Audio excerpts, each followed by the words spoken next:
most of the time is scrappy, and those who are resting have the opportunity to study their opponent. So we're going to see in a bit which are the teams that will be playing, and hopefully those that you are cheering is on there. But if your favorites are not in the list, hopefully still hang with us, because I'm pretty sure you want to see the gameplay of these teams. We start off with Team Falcons, Red Hawks, Team Solid, GOW, PE Sports, Peru United Esports, Fluxo, Movistar R7, Team Heavy, AG Global, E1 Sports, and WAG. Many heavy hitters out there, many popular names as well. Today we are starting with teams that will definitely be dragging in the crowd. So hello to everybody watching from all around the world. We've got our eyes on teams like Fluxo, teams like E1 Sports. We've got Team Solid out there. And obviously the Southeast Asian teams are going to be making a lot of noise. But in the comments section, I know one nation, one squad, Red Hawks. We have been waiting for a long time to see players like Kutush, Blade, Nejad, as well as Flicker out there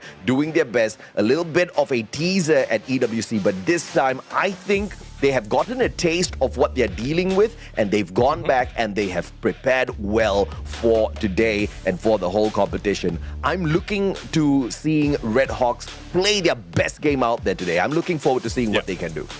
Yeah, definitely. I mean, they are trying to emulate what Southeast Asia has been bringing into the mix, but how can they fare? Especially if Peru United is in play. And did mention about Fluxo, who is our current defending champions for the global finals. So both of them are on this page. We also have Movistar, R7, and EWC, as I did mention, showed up in a great fashion, and hopefully PE Sports will not be left out as well, because it's been a while that when we saw PE Sports in the global stage, and hopefully they will be motivated to rank up and move up into leaderboard early as this. Yeah, absolutely, man. I mean, just on that page alone, we see so many players who have had the experience playing on the global stage in the past. But also, what we see in front of us, many players from Vietnam. For the first time ever, we've got 4 squads qualifying from Vietnam. They've got the most number of teams, most number of players here in the global finals. I'm very curious to see how they do overall. Unfortunately, they won't be able to help each other out. It's still going to be a slugfest. But we have to also focus on another factor, Neptune. Yes, we've got the individual teams, but now there's a little bit of a tiff, a little bit of a struggle within the comment section all over the world. Which part of the world is better? Is East the best, or will the West find or manage to best the East at the end of the day? You look at the Eastern powerhouses, you've got teams like Buriram, Falcon, AG Global, WAG, and then you look at the Western powerhouses, you've got Fluxo, you've got Team Solid, E1, R7. I mean, it's going to be explosive out there when we start this match.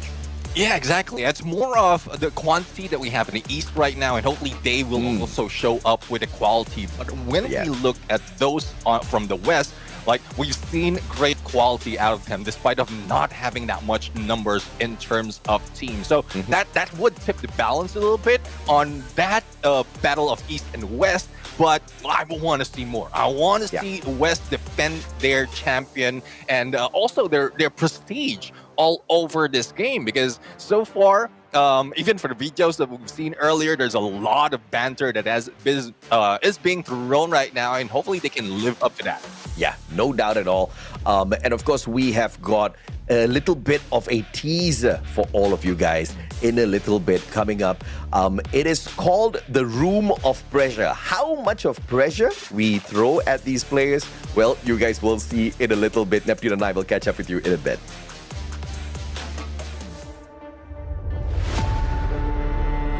From the east to the west, 2 regions collide under the same flame. One plays for pride, the other for legacy. Inside this room of pressure, only one truth remains. Those who crash doubts burn bright. พวกเราจะพิสูจน์ตัวเองด้วยผลงาน Eu já ganhei 2 mundiais para o Brasil e o terceiro está próximo. Khi chúng tôi đánh bại bạn, bạn sẽ nhớ tới Việt Nam. La DAM siempre se pone nervioso, no esta vez.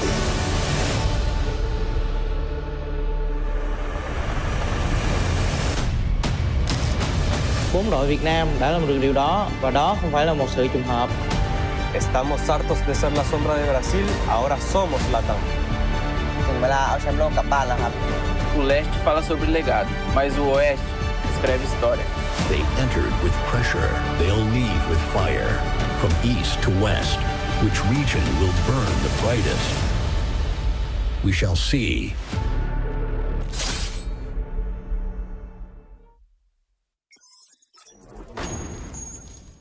Love that the room of pressure we're in. Everyone needs to be hyper-focused just in what's in front of them and not look around on what is being thrown around them. Again, it's a great metaphor that the room pressure has.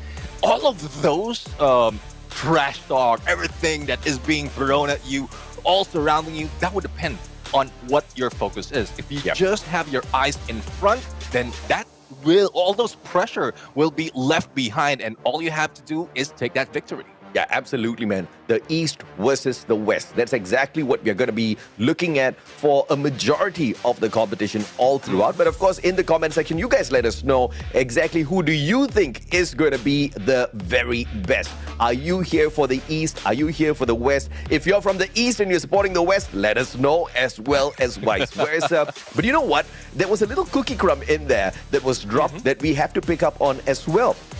There's a battle between the East and the West, but LATAM, which is from the West, is also gunning for Brazil. They no longer want to be that backup story. They no longer want to be that second thought, right? They want to take the step forward. They want to lead the West, perhaps even dominate out there for the West. But of course, here are our predictions on who we think are going to dominate today, and it looks like we kind of think alike, at least for that first place step. Yeah, definitely. I mean, Team Falcons had our eyes, especially from the qualifiers in Southeast Asia fall. But I do believe that Fluxo will be able to put on more prestige in the game. I mean, they are here to show up. They're here to really make sure that the West has a representative all throughout the grand finals. And let's not forget Heavy as well. I mean, how they showed up from Southeast Asia is really pristine as well. Yeah, absolutely. I mean, no doubt at all, they are going to go out there and they're going to try to rip things away. But I kind of am a little jealous that you have Fluxo out there. They are most definitely a threatening one, managing to dominate both Battle Royale and Clash Squad in Brazil. And I think that's no joke, right? Yes, Southeast Asia, we know it's very dominant, it's very competitive, but so is Brazil.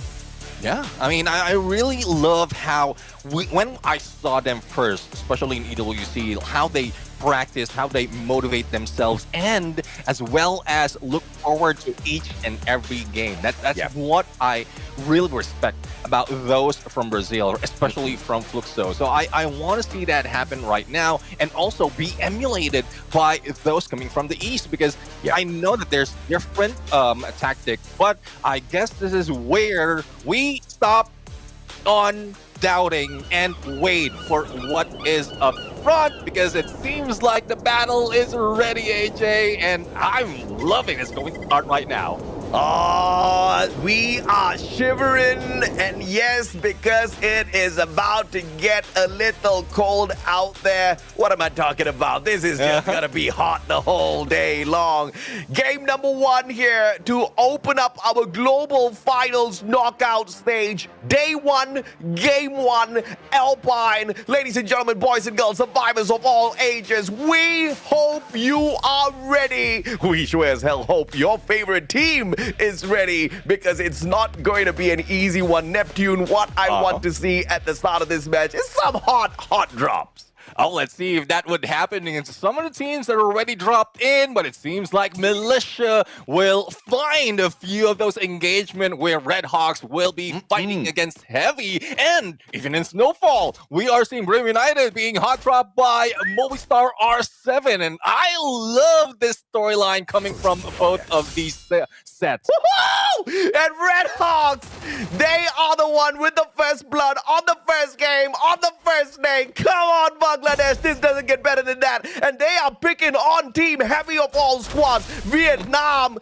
Danger is looming ahead of them. But Movistar R7 up against Buriram as well. Della. has got the vector in hand. Nejat gets knocked down as well, but Kudrish is there for the backup. Mag 7. Boys get picked up right away. And Heavy, one more survivor. Managing to back out of that. Moshi shots up to the top. Hack gets dropped as well. Joker trades one back, but Games King, a sliver of health. Jonah will be able to drop him as well. And the SMG supremacy. Hax looks like he's the only one still hanging on. Time Turner is there. Get high, just making sure he cleans up house. And the first team to get eliminated is R7. And I want to highlight the fact that we did make sure we hyped up Movistar R7. And when we were hyping them up, when they were speaking those strong words, we showed the elimination feed. They eliminated Buriram United Esports in that hype video. Well, I think revenge is sweet, and it came a little too quick. You know how it is. Like when Buriram United is being put down, they know how to bring themselves up. And speaking of getting up, just a rewind on what happened. Get High is prioritizing, or Buriram United is prioritizing on bringing his teammates back up. Thus, they still managed to survive. But E1 right now, it seems like they are taking out Red Hawks, who is the elimination leader at this point. They have all the rooftop cover, and there's no way out for Blade and Nejat. Yep, okay, the jump pad now used. Nejat tries to get away, but Vitin, sharpshooter AC-80. They're trying to split up. Blade, one more shot needed. The connection, not perfect. On the landing, pulls out a glue wall. And that's going to keep him safe for the time being. Blade knocked down. Kabi gets a little bit of revenge here for the side of Heavy up against Red Hawks. But Heavy will be able to claim lives on the side of E1 as well. And this has just turned into a three-way battle, about to become four-way as WAG hops on into the fray as well. Yeah, WAG has been waiting in there silently for their opportunity, but they're not out of the woods just yet because we still have Heavy who is strolling around. E1 would need to be careful, and Vitin will be taken down in there, and it is Tikui managed to knock him down. Now, let's see if WAG can add more to the elimination that they have, but not so much of enemies on the area other than Heavy. And Don't Cry might not be able to survive this just in case WAG sees them healing up. Yeah, I mean, you know, there's two ways to look at this. Number one, WAG just saved Heavy from being ran over by E1. Number two, WAG is setting up Heavy to feast on them, rip away some extra points. But here comes Team Solid on the rotation right around Heavy as well. There's a big probability that they get caught off. But Red Hawks, a hot start with the eliminations, but they fizzle out fairly quickly. That's a tad bit unfortunate for Bangladesh. Yeah, let's see though. There you have it. We have Team Solid right now being in a hit list or triggering that hit list as well. So they need to be cautious not to be out in the open. And a launch pad is available for them to get away. Now let's see though as to where they will be placing themselves. They are trying their best to make sure the arsenal is also clear with that binocular. So I guess they do have a lot of openings unless GLW rushes against them. A weapons arsenal. And a good move here by Team Solid. You need those upgrades for sure. You need those better weapons. And got it unlocked fairly early. And WAG might just be in trouble if they decide to drop by and say hello. Team Solid doesn't have a defensive spot on the outside. Playing with fire here if they get caught at the wrong timing. But they do anticipate a squad inside here. You can see with the movements of Nick. Trying to keep an eye on those players. And Nero will show up first in this engagement. But of course, no glue walls brought up just behind that wall. A tad bit unfortunate. It's a little waste off that active skill net. Yeah, definitely. I mean, if you have that cryo mind, you will be able to spot out the enemy, but it doesn't last that long, especially if the opponent will be able to take down that plushie. So I guess they were spotted, but their position was moved very quickly. So I guess that's the reason as well why WAG is moving away. So they don't want to be caught off guard, and they missed one of the players from Team Solid as well. So I guess it's more information, and then that's where they have the confidence. But since they lack that, they're backing out. Lovely rotation. Now flanking around from the right-hand side, WAG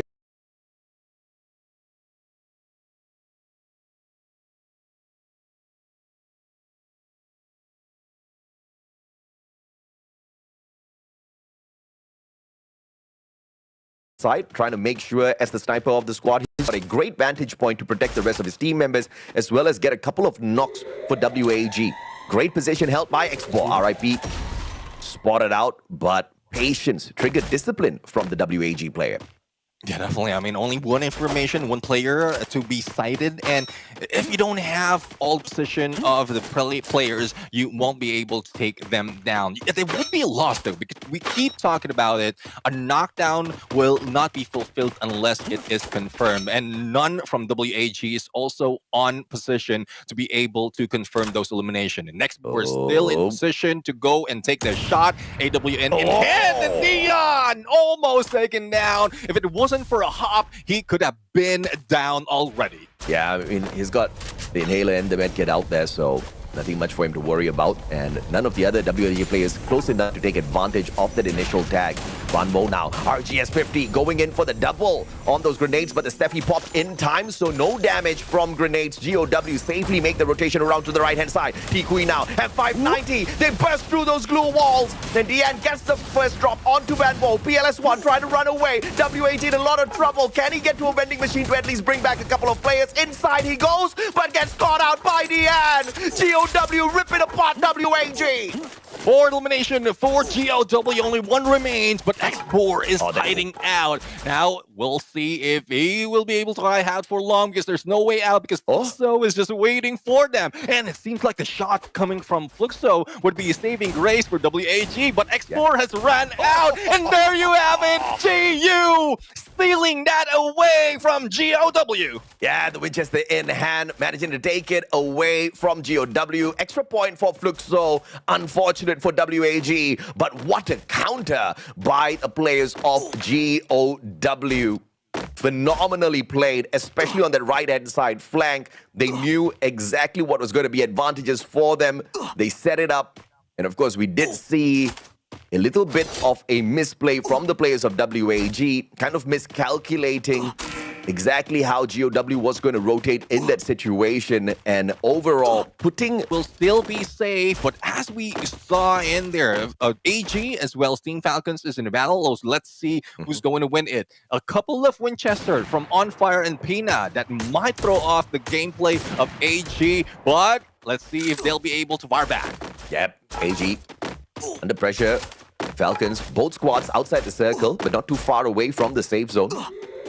It's taking a little bit of damage. Falcons thinking they could bait AG into a little battle outside the zone, but AG was not going to fall for that inside of Forest Red. Circle around, looking for that flank around the right for the next zone as well. No eliminations so far for the side of AG Global. The Southeast Asian teams, at least the ones from Thailand, are trying to play this as quietly as possible until they get a little bit deeper into the zone. Yeah, I mean, for Burim United, if it wasn't for a hot drop, they might still have 0 point. But let's see though, AG Ripside Rhythm breaks them down, and Team SR is well as anticipation as to where AG will be landing, and they managed to take a knock. Yeah, unfortunate. No time turner there on the side of AG. Could have gotten the save on the team member, but now it's going to be trouble time because AG Global needs to figure out how do they get a revival. Do they play a risky maneuver outside the safe zone and hit one of those vending machines, or do they just stick with a three-man play? Team Solid obviously not going to allow them to move far away from the defensive spot, but GOW is that distraction. The glue UAV pulled out by Demon. Barricades are strengthened. Steffi popped as well. GOW will not be teased by those grenades. Riptide Rhythm now coming out from the side of Team Solid as well to melt down their glue walls. Demon, that nade, still Steffi will protect them, and GOW is dealing very well with Team Solid. AG Global needs to use this opening to get away. Love the combination that GOW has pulled up. The Steffi plus that glue wall that would help or make sure that the glue wall will not be going down despite of the red side rhythm. Demon with that valiant dash, but Demon will be taken down. But it is a high hopes for him. He's the only one remaining against 4 players of TS. Yeah, RIP, he's got the grenade launcher. He needs to make some magic work here. RIP takes himself out instead. I'm not going to make fun of him because it's happened to me as well. Well, That's happened to a lot of us, okay? You guys just don't admit it.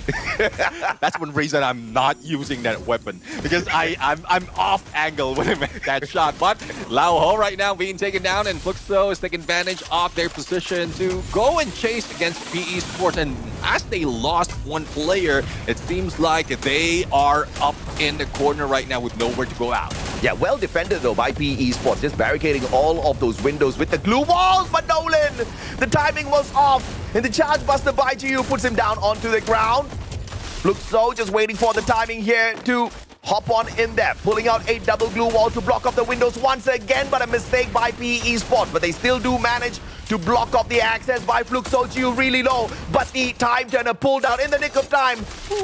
And GU saves the day. PE Sports was so close to annihilating Fluxo, but not a single player from the Brazilian squad was knocked down. Yeah, definitely. I mean, that is a great move coming from Fluxo at that point. Now, let's see on Brahim United and Team Falcons. They are just waiting at each other. Not only that, Team Falcons is taking some hits from E1 Sports. I think AG is just keeping themselves silent just to make sure that they will not be distracting anyone from either E1 or Heavy. But Team Solid, I saw them jump in, and I thought they will be targeting Fluxo at this point. But good angle to take, but they need to move because in 15 seconds, the blue will be moving along them. The East has got quantity here, but the West has got quality. Team Solid as well as Fluxo, but there's a little bit of infighting. Riptide Rhythm sent the way of Team Solid! And Jonah with the double! Gets the three-pointer, Kobe! Limit taken out of the equation. Pau steals 1 point away, but in the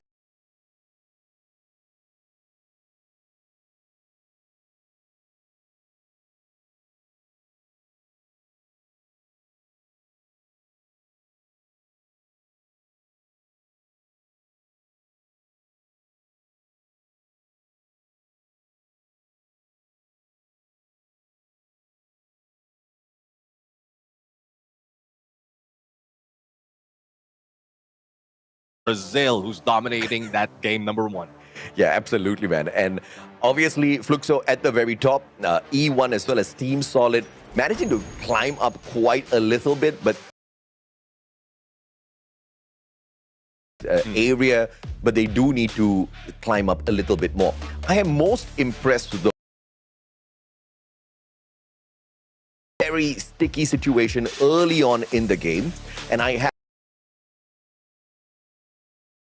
they would have gotten crushed there and then itself. I think that the distraction surely kind of helped out in that situation. E1 appeared initially, and then of course WAG. But overall, Heavy using that situation, getting the revive and getting the hell out of there, and then regrouping together as a squad to get to the final circle, shows you exactly how much these Vietnamese squads have improved over the years.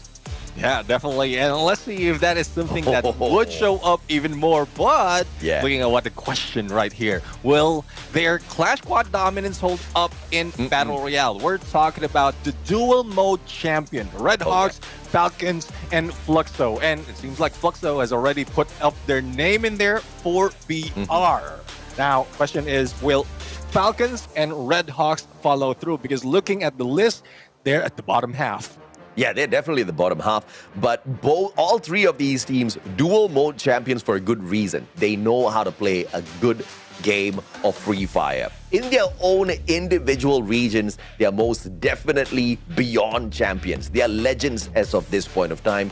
But when you reach the global finals, when you reach a stage like this, where we throw everybody into a potluck of squads, the story tends to be a little different. And at the moment, the teams with the most amount of experience on a stage like this has managed to climb up the leaderboard. Yeah. Once again, why I'm so impressed by Heavy, because they are up there together with them. Again, it's just a turn event for Heavy, where what happened in Southeast Asia fall. I mean, that performance was just outstanding. I mean, if there's a better word for it, that's all I can think of. It's outstanding. Even beating those at the top. In there, comparing their previous performance from Spring, they just catapulted themselves up in the second. down because you know how it is with Vietnamese team. They move up quickly in the first half and then falter towards the end. And at this level, this is something that is different from what Vietnam has experienced from their 4 squads out of Vietnam this time around. We want to see something from them. But of course, a quick fun fact about the loadout system. You've got 4 roles to choose from: support for buffs, weapon boost for upgrades, tactic for map control, as well as your leg pocket for extra gear. Every choice can change the fight, and you just saw that in action out there. Yeah, and I'm loving that teams is also already utilizing it to the T, despite of the update just coming up a couple days ago. And that's one thing as well. For those viewers out there who are still not familiar on how the loadout system is working, hopefully these games would give you an idea, because I tried myself in playing, but I'm still slowly getting a hand of it. And when I say slow, like very, very slow. It's okay. It's an age factor, my friend. this game, although it caters towards the younger ones a little bit more, Uncle Neptune will have to take a little bit extra time. But of course, I totally agree with you. You know, anything new takes a little while to kind of get used to and to master overall, which is why I love watching all of these esports tournaments where these pro players, I mean, this is their job, this is their life, you know, day in, day out, all they do is free fire, right? Yeah. And if they don't master it and they don't show us, who else will? And no better time for the update, because we get to see it on the global stage, and we kind of get to take a good comparison between the teams from, you know, separate regions.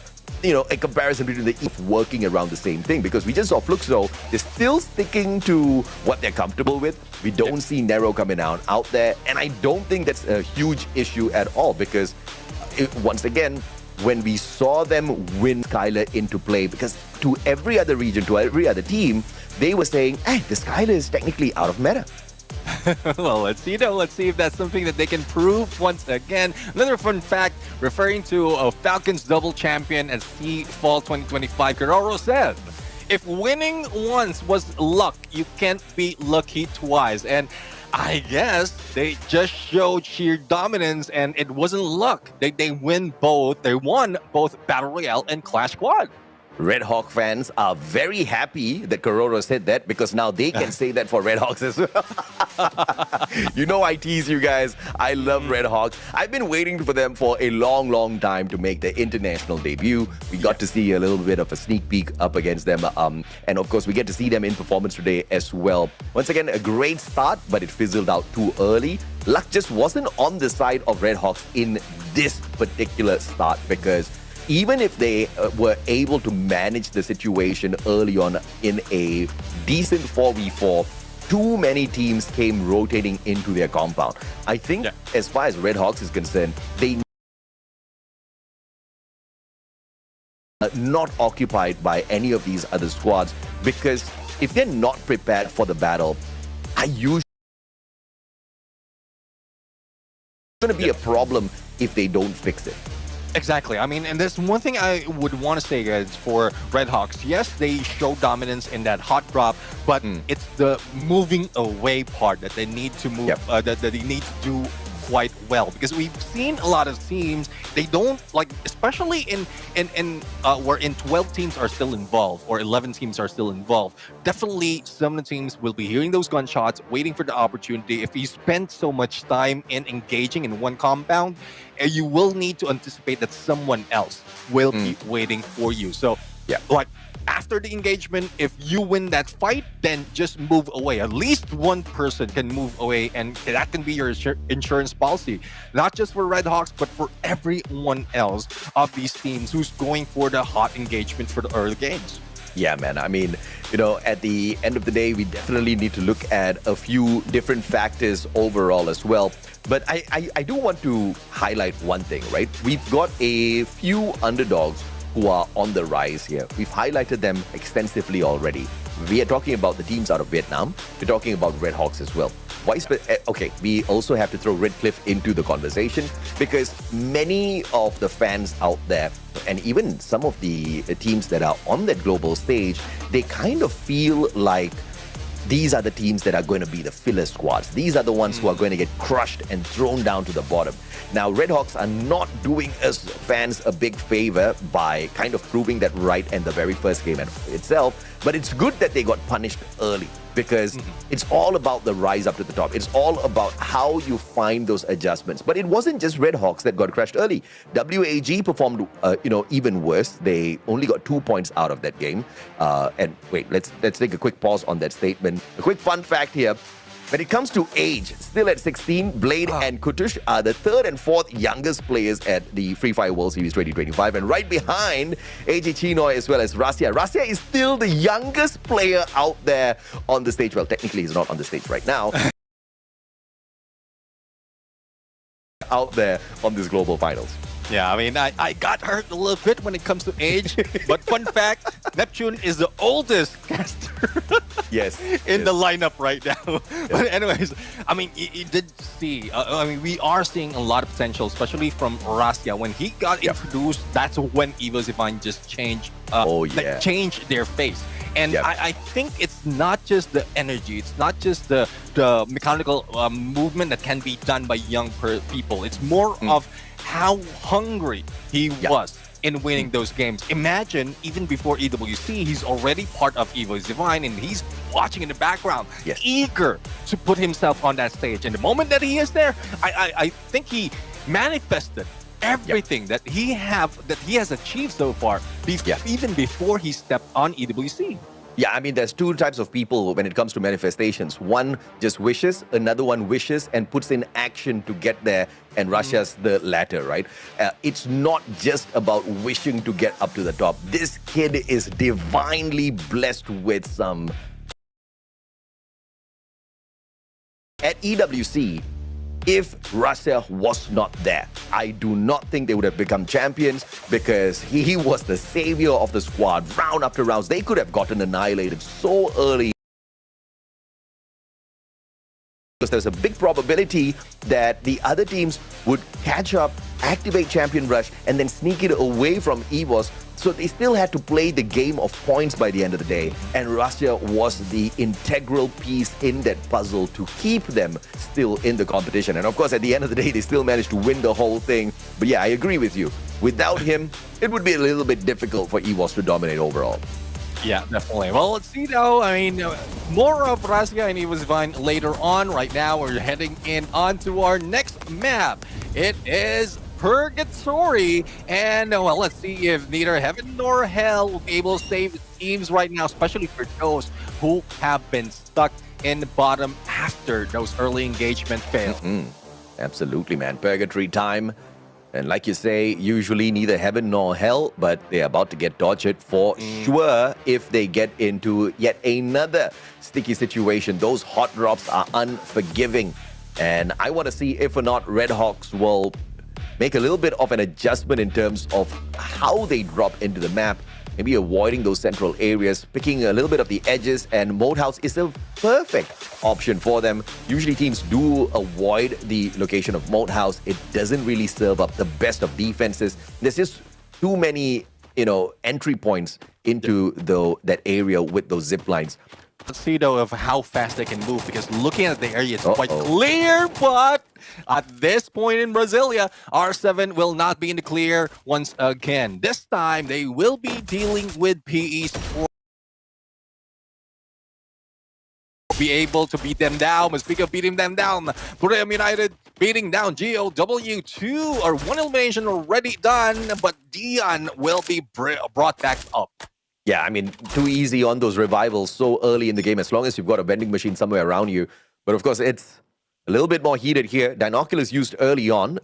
They do spot out that there's still a lot of heat around their area, but it'll take a pause on the fight between Movistar and PE Sports. Checking out Buriram United Esports, a little split up on the battlefield as of this point of time, but nothing for them to be concerned about as Nero finds Hacks with the Vector, gets those connections on. LBD backs away, Trogon in hand, Game Sting right in front of him. Needs to back up the rest of his team members as Nero now flanks around from that left-hand side, takes the higher ground. Joker meets him halfway. Nolan right behind him. It's a 2v1, and Joker gets caught with his pants down. Great attempt by PE Sports and the teamwork does get them an extra point. Yeah, Game King, the only remaining vehicle in hand, but I don't think he'll be able to get away. Shot onto first, and he will be taken out. R7, once again, the first team to be eliminated. It's so unfortunate for them. We've seen the potential from EWC, but it's not showing up this time around. Stop pissing LATAM off, guys. Okay, they are going to go crazy out there. There are times where, we've seen LATAM play a lot of spoilers in the past, and those are the moments where, they're very close to getting eliminated, but then they bring out this beast mode, and that's exactly what's needed for them to stay in the competition. We still do have a little bit of expectations off of them, so let's see in the rest of the 4 games whether or not they do rise up to the top. In the meantime, at Lumber Mill, it's a battle between Heavy and Team Falcons. Kororo getting caught all alone here in this situation. Yeah, I mean, Kororo right now in a 1v2 situation. One of the teammates has been recovered and brought back. Well, let's see if he'll be able to survive, move away, and probably give an opening to On Fire. I think I saw On Fire on the horizon earlier, and this push, this bait might be the saving grace. And there you have it, Kororo, AC80, domination up close and personal, and he might be able to go for the shot the moment that time turner expires. But no, the pickup has been done already, and recovery will follow. Yeah, I mean, very well played by Kororo there. Sharpshooter for sure. Game of numbers still disabling him. Fantastic save coming on through from Heavy, pulling out the time turner and the glue wall. Kororo, in the meantime, just trying to get as many hits with. That's a hint that On Fire needs to back away. No one's chasing him. Glue UAB to save a little bit more of strength for that glue wall, but Kabi is getting too close. Uh-oh, this is a big fight. Fluxo up against Buriram. Look at Bobs. He's got the grenade launcher. Can he make good use of it? Wasana M590 goes in for the first rush, pushes in with the beautiful play on the shotgun, pushes him right out of the situation, but Get High does manage to clip him. He's got the Mag 7 on him still. Oh! Unbelievable early shutdown. Fluxo, the #1 team off of game 1, has gotten eliminated so early by none other than Buriram. And this is what I'm talking about. You did mention earlier that Buriram United only hate all those talk against them is heating them up. Well, denied of that booyah. Now they want some payback. But seems like Team Falcons will not be paying back Heavy at this point. There's still a loss, only 1 remaining. And it seems like Heavy has just hunted each and every one from the players of Falcons. Yeah, absolutely, man. And of course, the Mag 7 kind of getting the job done there, but it was a beautiful rotation in by Buriram. I think there was just a few too many seconds of second guessing on the side of Fluxo. They should have definitely used the grenade launcher. The M79 in hand would have, if not stopped, it would have slowed down Buriram, and they could have protected themselves a little bit better. But of course, mistakes are meant to be made early in the knockout stage so that the teams are able to clean up whatever mess that they still have in terms of their rotations as well as their strategy before we get into the grand finals. We've got a total of 36 games, out of which each squad will have to play 24. So 24 games to qualify in the top 12. I think it's more than sufficient. Mistake in one of the 24, nothing much to worry about. Yeah, I mean, on day 1 and game, the first half of the day, I guess. But if you lose out on all the games, why you cursing them, man? Bro, I mean, I just want to throw some truth in the battlefield, because we've seen that so many times. Yes, there's some hope, but the moment that they get cursed, and I'm not talking about us cursing them cursing themselves because of all the failures that's not being corrected. But speaking of that, Barros right now taking down Kororo, and we've seen that earlier, that Team Falcons is already lost. It seems like it's still, the curse is still following them. Yeah, speaking of curse, Valiant dash in, breaking down 2 glue walls and an easy elimination, but On Fire, still on fire, bringing back his team members one after the other. And now the standoff between PE Esports and Team Solid. Waka up on the roof, looking for a little bit of information, but PE does not want to stay and play. Abandoning the vending machine, looking for a rotation towards the left. But there's a big probability here that WAG comes swinging by. This is trouble time for Vietnam. WAG versus PE Sport with a little bit of interference out of Team Solid could just be a possibility.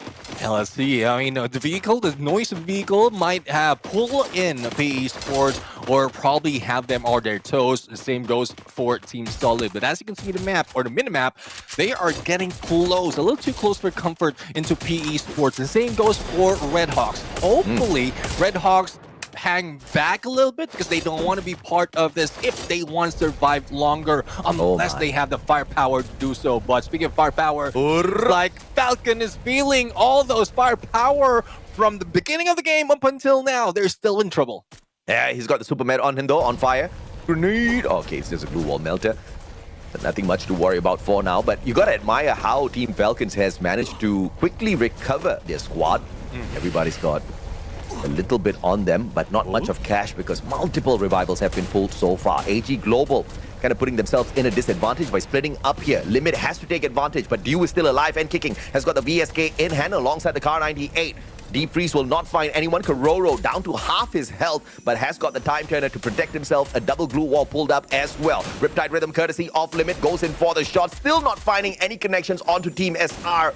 They do have the electrotherapy, but Kororo straight into the fight in a 1v2. Those glue walls get erected. Kororo not giving up with the Max 7, has the confidence and the rate of fire. Damage is there as well. Breaking down all the defenses is Pina. Valiant dash takes out those glue walls, but it's all alone. Surviving against two players, and Dew takes the fight straight up against Pina. Survives that. Can he come in clutch? Glue wall erected. Dew back up on his feet. Pina with the Bison, but can't seem to find the access. Puts Dew down once again. But the valiant effort taken out by a double revolver of all things. AG Global smashes Falcons. I was counting how many knockdowns Kororo has in that play, and seems like that was 5, but unfortunately, there's still Team SR that he didn't touch. And that's another unfortunate play coming from Team Falcons, and AG Global will push through. But will they be able to make the time? We're already close to the 10-minute mark, and it seems like a lot of real stakes are already being taken by the team. And as you look at this view, there's no more that the agent will be able to sell. Whether the land, whether the house, everything is booked. My goodness me, that battle between AG and Falcons, it was just too hot. And of all weapons, the M1917 coming in clutch at the very end. Imagine having to pull out your secondary, but it was just big brain stuff, right? You run out of bullets, you still need to stay in the fight instead of just running away, reloading. You pull out your secondary. I think the presence of mind there was just supreme on the side of AG Global to manage that situation. They've also gotten a double revival now, so we do expect them back in the fight in a little bit. Heavy, on the other hand, circling in, looking for the zone. But they will have to be careful here because out in the open, if they do get caught by some long-range shots, they'll have to use up a lot of those precious glue walls early. Yeah, let's see though if they'll be able to use that. But look at Brave United. They're not rushing, crossing to the river. They do have a launch pad, but where will they land? I think the ridge would be a best option for them. I think that's what they're going to take. But Heavy has spotted them, and shots by Kabi. I think it missed a little bit, but I think with the information that is gathered by Heavy, they might be backing away, taking a few more cover before they go for the fight. But that was a very good jump pad usage here by Buriram. Granted, we've updated the game. You get to be much more accurate now with your jump pad location and repositioning.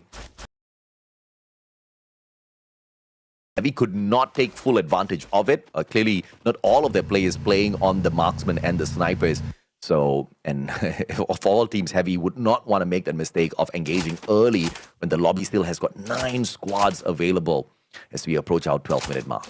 Well, let's see though. I mean, Dew is flying solo at this point, surrounded by a lot of teams. I guess it's just more information that they need to gather before they take real estate at this point. But shots from Red Hawks Blade right now onto, I believe, is WAG. And, well, that would trigger even E1 Sports to point their guns at them. Now, that's the problem. When you still have a lot of teams remaining in this part of the circle, in this part of or face of the circle, there's a lot of shots that you might receive, and that's not a problem for Budem United because they are hanging way far away from the rest of the gang. Flame zone time once again. Riptide Rhythm breaking down. A couple of glue walls up on the roof, but nobody home. GOW though, looking for one. Setting out a bed, so nothing much from that situation. GOW on a little bit of a rotation route to the right-hand side, looking for a good flank. But overall, they've got a very decent spot in this next circle. There's nothing much for them to worry about overall. The Flame Zone, looking at it, it's just nostalgic. Remember the danger zone that we had from the past? It is just bringing a lot of memories. But let's see if there's something that they would have heard, because all the noise might be distracting as well. It's not just the visuals, it's also the noise, and you might not be able to hear your opponent get close to you. But Budem United not phased at all, jumping behind Red Hawks, and I don't think Red Hawks is ready for that push. But unless they will be moving out, that might be it for Red Hawks. A great position of the glue wall by Nejat. Manages to walk away, but Jonah finding Flicker with the grenade launcher. Blade on for the save. Nejat dropping by as well. Kutush has to use the medkit. Can't get into a fight just yet. And Wasana takes advantage by shooting from the very corner of the window. Hops on in. M590. The trade out is there as Flicker finds Wasana, but Jonah does the rest of the damage from outside. Buriram overall getting capped. Buriram goes down.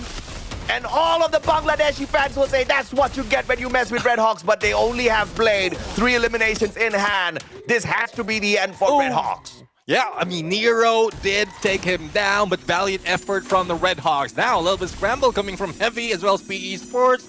Both of them move away from the compound, and a little bit of throw of utilities, and PE Sports is feeling it. But Heavy needs to move despite of the glue UAV. There's not so much of help, and Steffi has been triggered. Don't cry, already to rush. And a takedown by Nero once again with M79. Yeah, Nero just took himself out of the equation there, unfortunately as well, right after the initial connection. And that puts PE in a little bit of a pickle. But thankfully, the final player up on his feet manages to get the final elimination and potentially a save here as well. Lao Ho taken out, so Pao gets that point for the squad. PE Sport will not be able to walk away with the booyah on this game. But of course, valiant effort to make it all the way in here. Once again, we've got an equal fight between the West and the East as far as squads are concerned. But when you look at the numbers on those squads, the East has no chance of picking up a booyah here. It's going to be a back-to-back Western gameplay, Western dominance by the start or by the end of this game too, I have to say. Yeah. Team Solid looking so solid right now, though they lost Nyx. They still have the numbers advantage against E1 and AG, but a shift of the zone might throw them off. And Pao has already taken down 21 glue walls, and there's still a good chance that they will be able to continue this on unless AG Global 2 can heal up, can survive, and get away from those that carnage and take down a few players of Team Solid. But he needs that distance. He needs his long-range weapon. That is what he is best for. Yeah, and now Diu just needs to play a couple of extra seconds here. Best case scenario, he out-survives one of the 2 squads out there that he's going up against. But Trap quickly repositioning. This is trouble time for Diu. Trap will be able to quickly take him out of the equation with this position that he holds on to now. But Diu moves in a little bit deeper. Potential to spot out Pao. Diu out, has the mini Uzi in hand, gets into the car instead.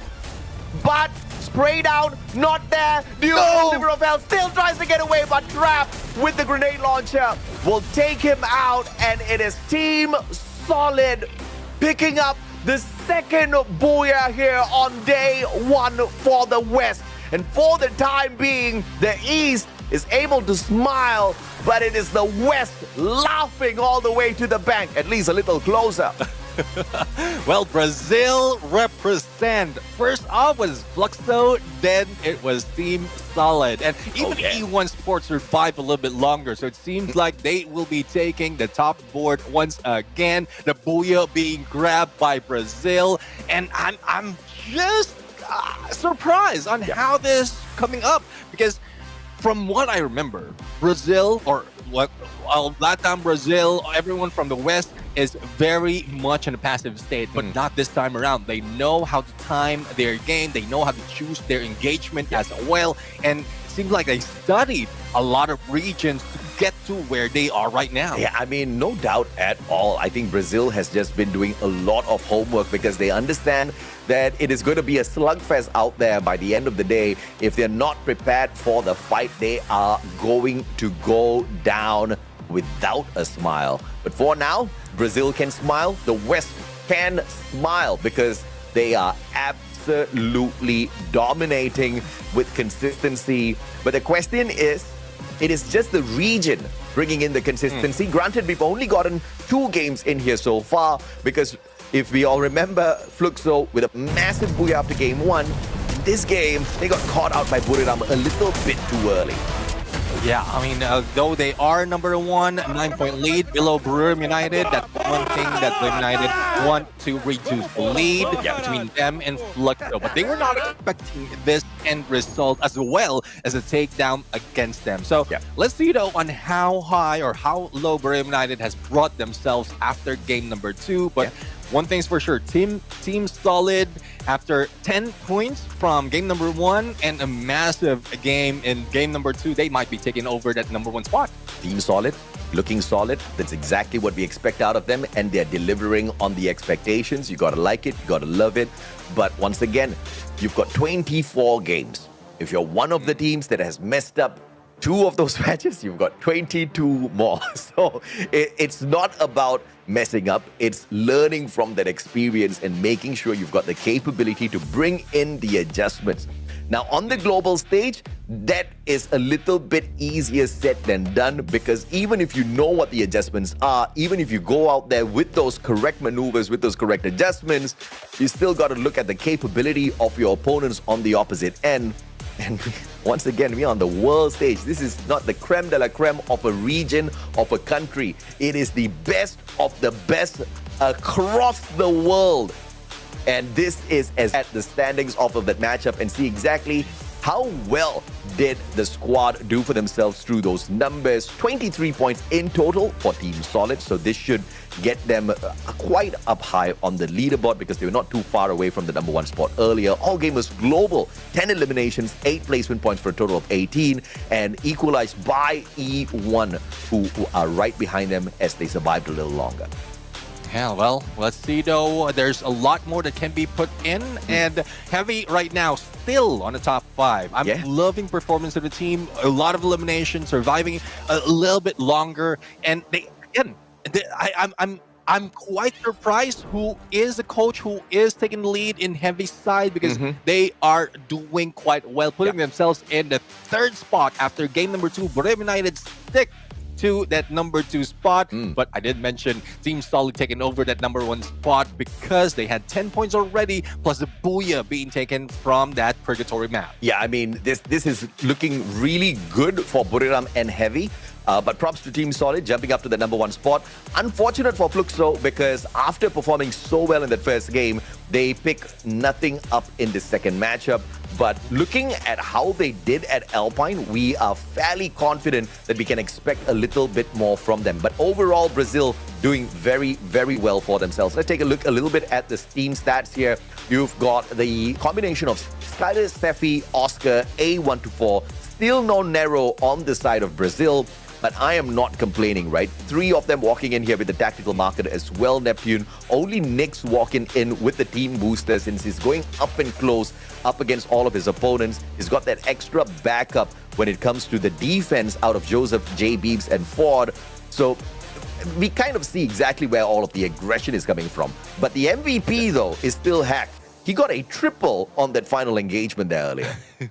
Yeah, definitely. And I was looking at the skills as well, because yes, the team booster is only being used by Nyx, but Hack has that Olivia. So it counters whatever is missing in terms of the loadout, and he can use tactical market freely at that point. So again, it depends on the play style and the mix and match of skills, the loadout and everything else, like plus the weapon. But it brings Hack to a different reign when it comes to taking the lead, because he did mention a triple on that final elimination, and also in terms of damage, he put in a few more, and that's one reason why he is the MVP right now. And his favorite weapon is the M590. We've seen that being used, those swings, those jumps, those hits being done by the Brazilians, and this weapon is just pristine. Yeah, and like you said, right, he walks in here with the Olivia. He also has Joseph as well as Ford out there. Even though Ford had a little bit of a nerf recently on the OB51 update, these teams are still making him one of their favorite picks. We all understand why. You're going out there, you activate your active skill, you get a little bit of extra boost. You activate the active skill, you refresh the capability out of Ford, so that recovery helps you stay up on your feet a little longer, and clearly it helped out greatly in that final engagement. Now, let's take a look at the weapon progression here as well for the squad. Yeah, I mean, as we look in what weapons has been used in Circle 3, we've seen a VSK as well as AC-80. So at this point, you still have distance from the rest of the team. And then as they move into Circle 5, Nyx has switched from the AC-80 to M590, anticipating that close-range encounter would happen. And it's stuck until Circle 6. But Trap right now, using that M79, I'm loving this. We've seen that in the first game up until now, that it can still bring on a lot of damage, especially for teams who's not using that Steffi. So you can take advantage of that if you don't see that gold circle around it. But if it's not available, or if that shows up, then you need to switch weapon. Yeah, absolutely, man. I think, some of the teams have been very proficient on the M79, especially on the global finals. You're going to be expecting a lot of these grenade launches, and both Trap as well as Hack did very, very well in that final circle with these close-range weapons, right? You've got the M79 to get an area of, effect damage, as well as the M590, with a little bit of an explosive damage from those like Borem United in Southeast Asia. So I know that they can move in close quarter. Plus, the update gives you more chances of surviving. The glue UAV, most instance, with the glue UAV out of the picture, those glue walls could have fallen already, and Red Hawks could have been taken out, but probably that is what threw Borem United off their game for that final moment, giving advantage to Blade to survive even longer. Yeah, absolutely. E1 did do very well this time around, both E1 as well as Team Solid in that final circle, kind of making Brazil very, very proud once again, because Brazil's literally carrying the West in this lobby. We all saw what happened to Movistar R7 in the past 2 matches. They've only managed to pick up 1 point in total, not even 1 point in each match. So Movistar R7 not having a good day at all. It could be the spicy food in Jakarta,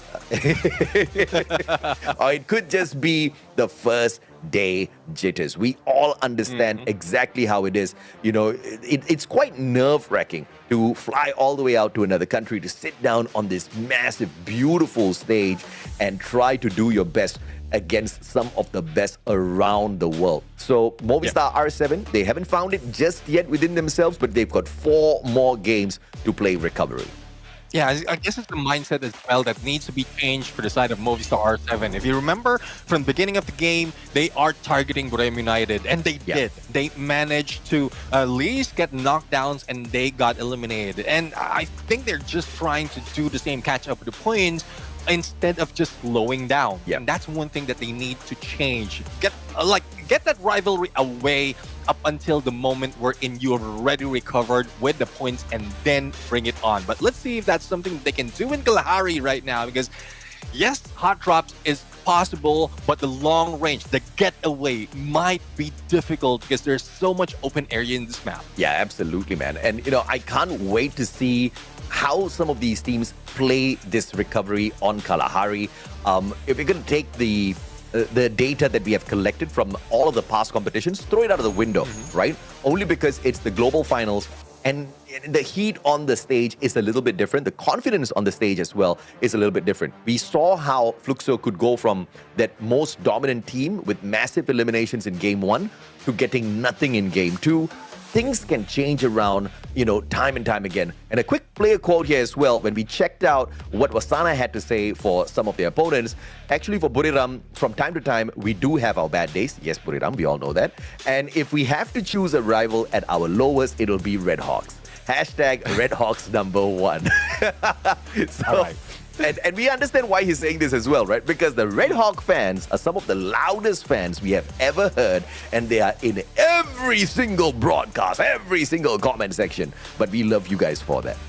Yeah, definitely. I mean, Red Hawks #1 coming from Buriram United, and that was a double-edged sword coming from Wasana at that point. But hopefully for those who understood, then you will be getting the picture of what Wasana meant. But for Red Hawks, there's a lot of fans out there really looking forward for them to perform. It's just up to the team. Hopefully, the pressure as well as a little bit of failure that has happened from the past would make them a little bit more hype at this point, because they did move up a little bit after game number 2. And if that progression continues, they might be in the top 4, if not top 5 by the end of the day, unless everyone else follows through. Yeah, no doubt at all. I'm still waiting for Red Hawks to climb the leaderboard. And by the way, a quick shout out to Bangladesh. Ami Tomake Balobasi. Make sure you hit that like. Make sure you share the broadcast as well. Call all of your friends in to see if or not Red Hawks can play a little bit of recovery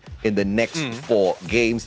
I mean, they did show us a better version of themselves. Me just yet have. Yeah, let's see though if that's something that they can change at this point, because we are getting into the heated map of Kalahari, where high ground is important. A long range is even more cautious that need to be taken by the team. But it's more of the drop spot as well, and needs to be considered by everyone at this point. Whether the flight path is fair or offset, they would need refinery or into the edges of that map. That would be the priority would be on survivability. And of course, the players all gearing up for this Kalahari drop. Question is, do we see some hot drops? Because when we were looking at the scripts for these teams preparing for the grand finals, quite a number of times Red Hawks as well as Buriram shared the same drop spot. But thank goodness we had those scripts, because it doesn't seem to be happening anymore. I think Red Hawks were like, okay guys, you know what? Let's just respect the Thai Giants and move away. And I think that's faring them quite well so far. Yeah, there will be a time. There will be a time that they can challenge them the moment that they get a groove on their rotation as well as the opponent's rotation as well. But Trap and Tikui on the standoff, Explore might be able to go for a surprise, but Nyx will be waiting. So I love this patience, the patient gameplay. Time turner a little bit too early, and Tikui receiving a little bit of shots, but not so much of damage though. And again, your weapon as well as your armor is not that high just yet in this first half. Even the backup without its X4 is in trouble. So Team Solid might be winning this time around. Wow, beautiful backup by Tikui, but he asked for trouble and he received it. Nyx turned around, headshot straight up with that AC-80, and now Nyx has the opportunity to once again focus on X-Ball, but Nyx is not the only one X-Ball has to worry about here.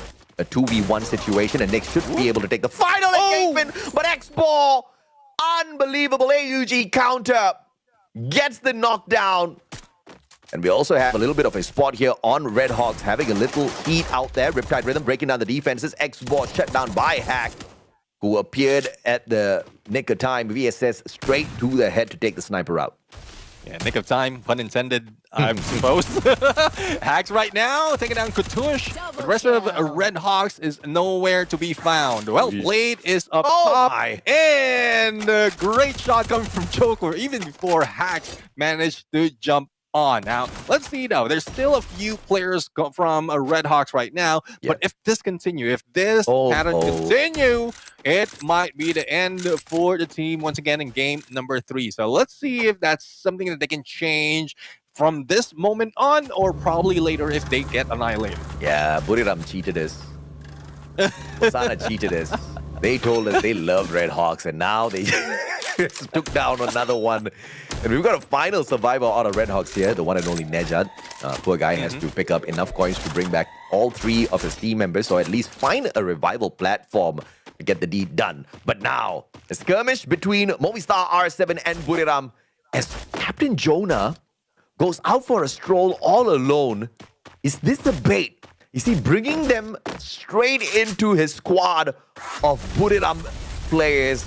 You have to wait and see in a little bit, as GOW has a little bit of a standoff here on Refinery as well, up against Esports.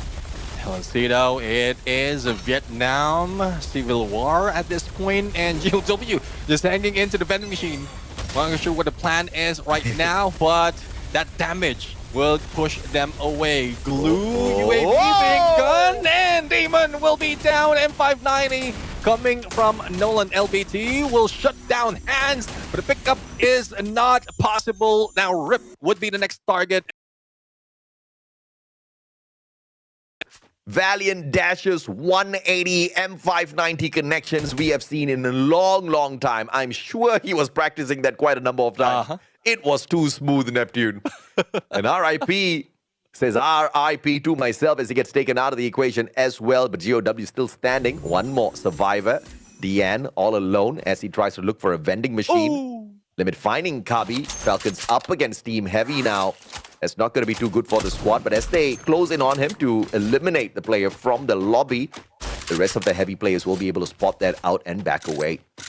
Yeah, and GOW would be first team to be taken out. Dealing with Brim United, though a knockdown has ensued, but no elimination just yet. So Command Post would be the next stop for Brim United after their drop from their initial area. But I'm seeing that Red Hawks is slowly recovering, but compared to that, Team Falcons managed to pay back to what Heavy has done to them from the previous map. So I guess this might be the rise of Team Falcons after a faltering game from the first 2. Electrotherapy connecting Cypher. Question is, Team SR, very smart play here. Puts down the trip mine, baiting out the WAG players as they quickly flank around. Now giving the vantage point to WAG. This is a very smart play from AG Global. But they put the trip mine on the wrong blue wall, so it's unfortunate. But it's okay. Mistakes happen. Yeah, definitely. I'm quite surprised, though, on how WAG and AG Global finds themselves, and Cypher with AC-80 takes down X4. So they lost the long-range power, and Barros will be able to go for the push, but he is losing Team SR behind him. So he needs to wait, he needs to double back, but PLS won. The divide and conquer approach by AG Global seems to be working. Yeah, absolutely. AG Global now just circling in. Tikui, a sliver of health, but not a problem at all for these boys. Barros almost got taken down, but did manage to get the elimination first. Red Hawks up against Heavy. Riptide Rhythm from afar. Its team solid, shutting all of them down. And Nejad just brought one player in, has to revive the exact same yet again, since those 2 players that he did manage to pull the revival on got eliminated. But it looks like Bangladeshi squad. Yeah, teams are back in play. Now let's see if they can put in a number for later. Because I'm not forcing Red Hawks to go for the engagement right now. Because it seems like it's a little bit too heated at this point. They need to gear up. They need to be ready before they go for the fight. But Habi might not be that ready, because it seems like Team Falcons would stop them in their heels. Kabi plus one more, that would spell elimination for the entire Heavy squad. Yeah, absolutely. And it's unfortunate because Heavy just keeps being put on the recovery this time around. Just like Red Hawks, I'll have to say. But it's very impressive that Red Hawks have managed to find the full recovery, not once, but 3 times so far, just in this lobby. But now, as we can see, just on the top and right-hand side corner there, AG Global slowly circling in. Nejad has been using that compound to play the revivals, but if he gets caught out, this is going to be a little bit troublesome for the rest of the Red Hawks squad. Oh, it seems the trouble has found him, and Kutush would be running away. Mammoth would not be a place that you stay. Again, I did mention that the exit strategy is what they need. And Katusha right now, nicely almost being taken down as Team SR, but unfortunately, Do has him on his sides. But Flicker, as quickly as that, revives him. Another full squad revival. I mean, very solid play from AG Global. Just going in this buddy system, splitting off the squad of 4, just getting into 2 different smaller combinations. A 2-to-2 combo seems to be working perfectly for them as they flank around. And I think this maneuver has been used multiple times now and has proven to be very effective. Even against Falcons earlier, they managed to effectively do this. So clearly, the squad has been practicing this for a while now. AG Global used to be a very soft squad, not looking so anymore. Yeah, I mean, I heard from Lil Bird that Zoo has relinquished his IGL throne, and it is being taken by Battles, and that gives more chances for him to focus on the sniping. And that's one reason as well why they are looking quite pristine, looking quite well from Southeast Asia Fall up until this moment. So hopefully this continues. I'm loving that page, that phase of AG Global. But for Movistar R7, well, we still need to see them move up because at the bottom is where they are in the leaderboard compared to where they are in the sub. Yeah, great vantage point for Movistar. A perfect defensive spot for Team Solid in the sub. But that also puts both of these squads in a little bit of an uncomfortable position if the circle drags them away from the sub. Because obviously Movistar R7 will have a great vantage point at the top. Team Solid will have a perfect aim up towards their heads. It's not going to look good for either one of them if the circle is not kind on this next move. Fluxo down at the bottom here, and it looks like they don't have to worry about a lot of these engagements. But again, even if I say that, if they move in towards the players of Movistar R7, they'll have to deal with not just R7 Solid, but also E1. And to make things worse, PE Sports approaching the sub as well. Yeah, let's see. I mean, all those would be happening in a few seconds. For Heavy, they open up the arsenal, arming themselves a little bit more, but they need to they are tanking the blue as of this moment. I mean, similar to what we've seen some of the teams delaying their approach, and it's still early. 3rd to the 4th would be happening in 15 seconds, so that's where the damage would be even more. But for AG Global, they spot another player from Red Hawks, and Flicker would be revived by Nedshot. But this is what I'm talking about. They keep hanging back on the same spot. Probably it's because of safety. Probably it's because the scout has delivered that there's no opponent. But AG Global is staying back just to make sure that they have sights on Red Hawk. Yeah, I thought AG Global made a mistake here because we don't see the 2-to-2 buddy system anymore from AG. Barros is running way too far ahead from the other team members. And getting caught out obviously would not be great for them, but thankfully nobody were spotting out AG Global on that rotation. And now in the flame zone, 2 squads getting caught out. E1 Sports as well as Buriram Jonah gets tagged up a little bit. Captain can play that recovery here, but they are in the next safe zone, so not a lot of rotations needed out of Buriram. But this doesn't look like the safest spot to play because when the circle, if the circle moves away from Buriram, they've just got open lands in front of them and a lot of those glue walls have to be used.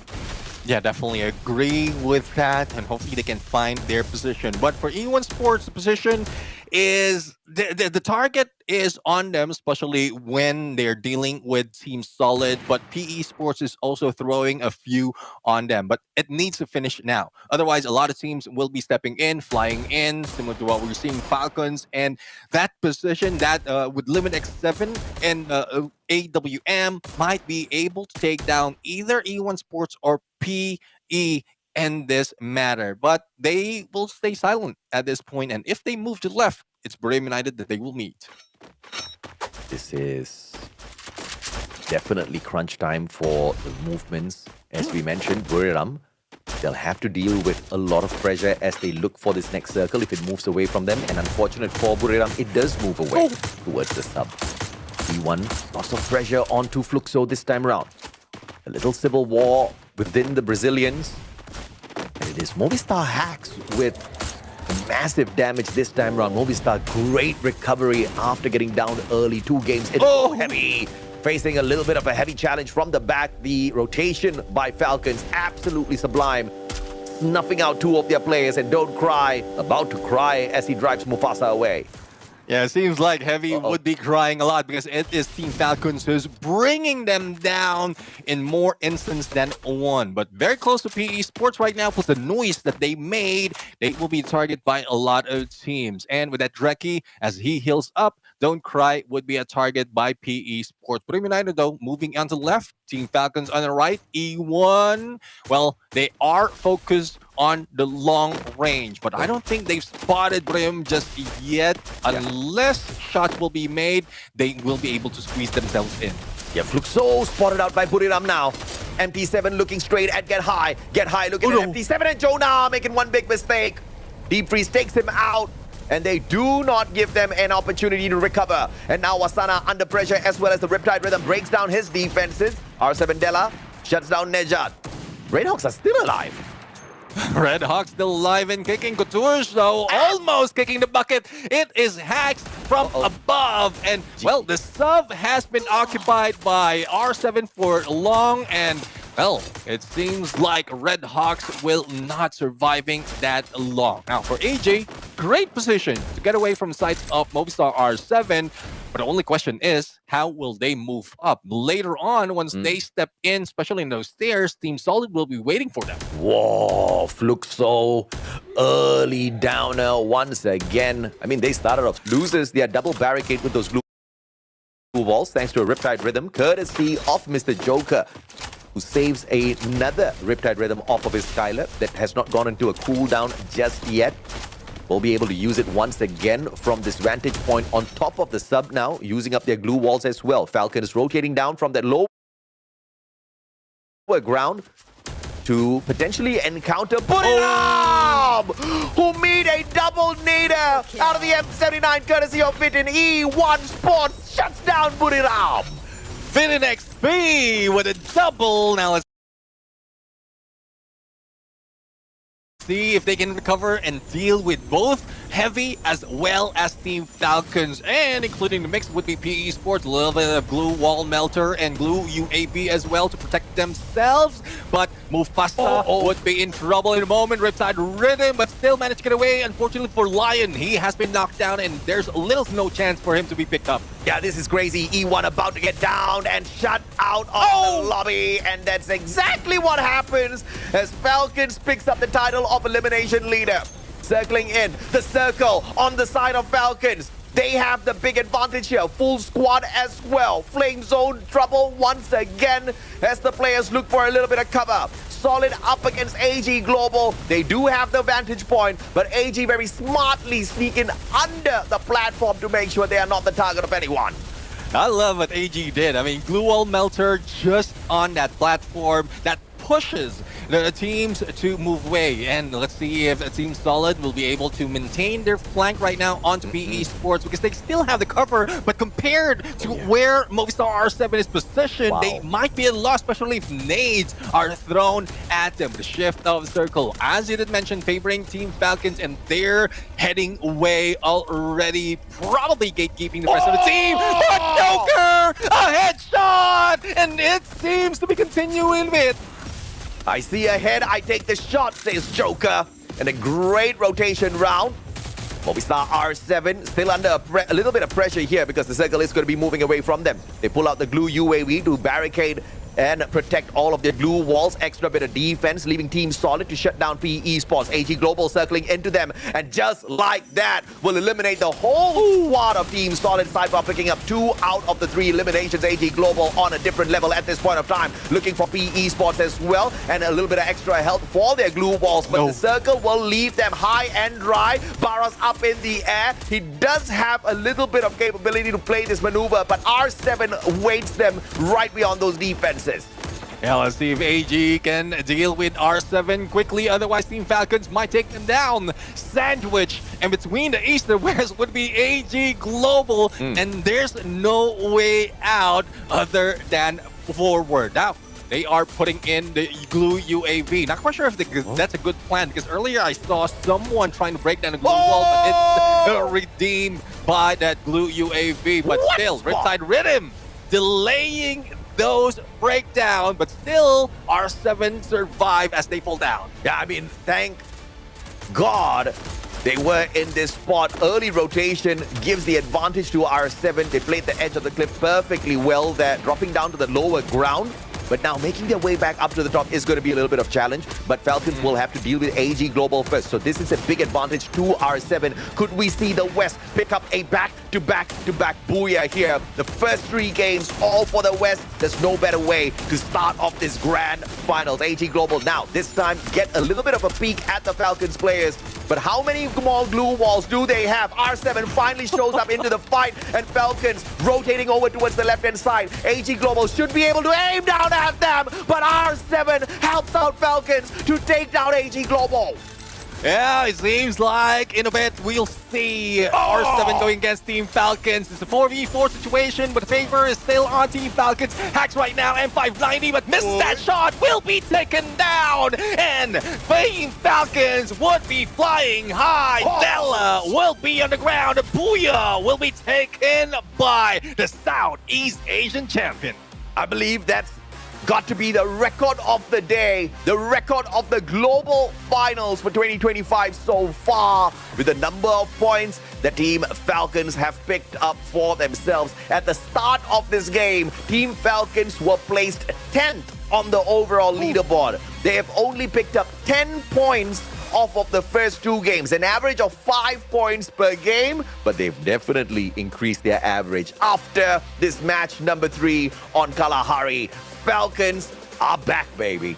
Yeah, definitely. I mean, they know how to get themselves back up despite of how low you push them. Well, let's see though if they'll be able to overtake the ones in the top, because it seems like Team Solid, yes, they were surviving so much longer despite of the pressure coming from above, but the position was not that well. Team Falcons, on the other hand, taking every step up the way, chasing against Heavy, and still managed to get a full squad into the final circle. Yeah, absolutely. And of course, valiant effort from AG Global overall, but it just wasn't their day, wasn't their game. Specifically, I have to say, as Falcons just had the better spot. And when Falcons tried to rotate away, Movistar R7 started rotating at the same time. That was just a little bit too much of pressure for AG Global to deal with. And to make things worse, instead of AG Global and Falcons focus fire onto the players of Movistar R7, it actually turned on them, and the attention paid to AG Global early by the 2 squads was just absolutely disastrous for them. But of course, Falcons picking up a lot of those eliminations, sneaking those points to themselves. Yeah, definitely. I mean, that's what they need right now. And we know how it is. Despite of being down in the early parts of the game, they just know how to switch it up. And that's the one thing that we ask, like most instances, for the teams that are failing in the first few matches, especially in the knockout stage. And we did mention about like learning from those mistakes, and hopefully a third game, if you still make the same mistake, I don't know what else to say. Well, it is what it is, man. This is the global finals. This is the place where teams make right decisions and teams, unfortunately, make the wrong decisions. And like we said, even if you do have the right decision in your head, executing out there on the lobby, on the global finals is just not an easy task at all.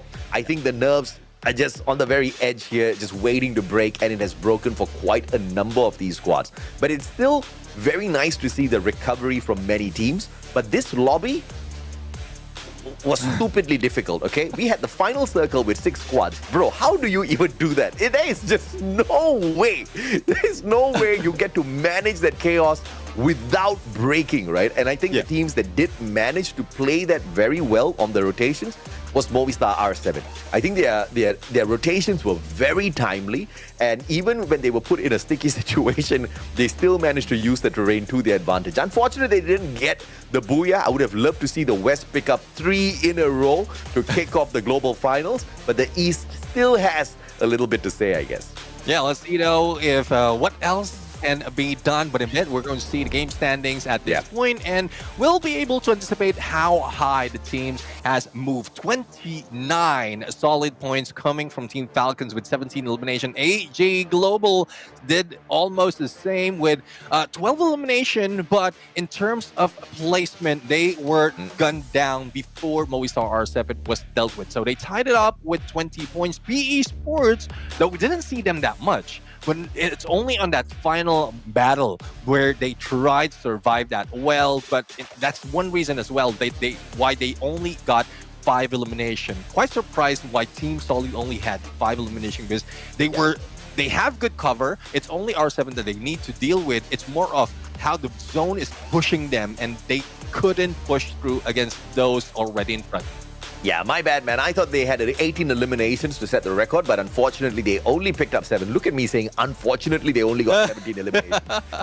So they match up to what Fluxo got on that Alpine map to open up the day with 29 points. But of course, this is going to allow Team Falcons to jump up quite a little bit on the overall leaderboard. From the 10th spot, Falcons just launched themselves into the top 3. How insane is that? Another insane part is Team Fluxo from number 1 being pushed down to 7.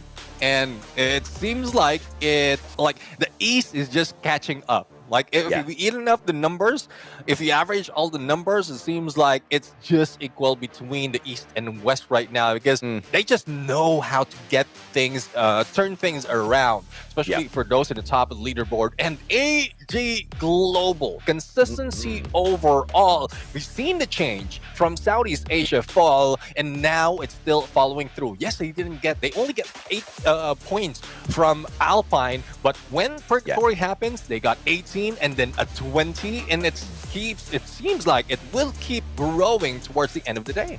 Yeah, and the move to get due away from, calling the in-game maneuvers, I think is a huge deal, right? Because usually there's just too much of responsibility on his shoulders. He can't really focus on being the best sniper out there as the in-game leader. But now I guess he can focus a little bit better, and the rest of the team members kind of feel more comfortable on those rotations as well. You can see that through their movements out there on the battlefield.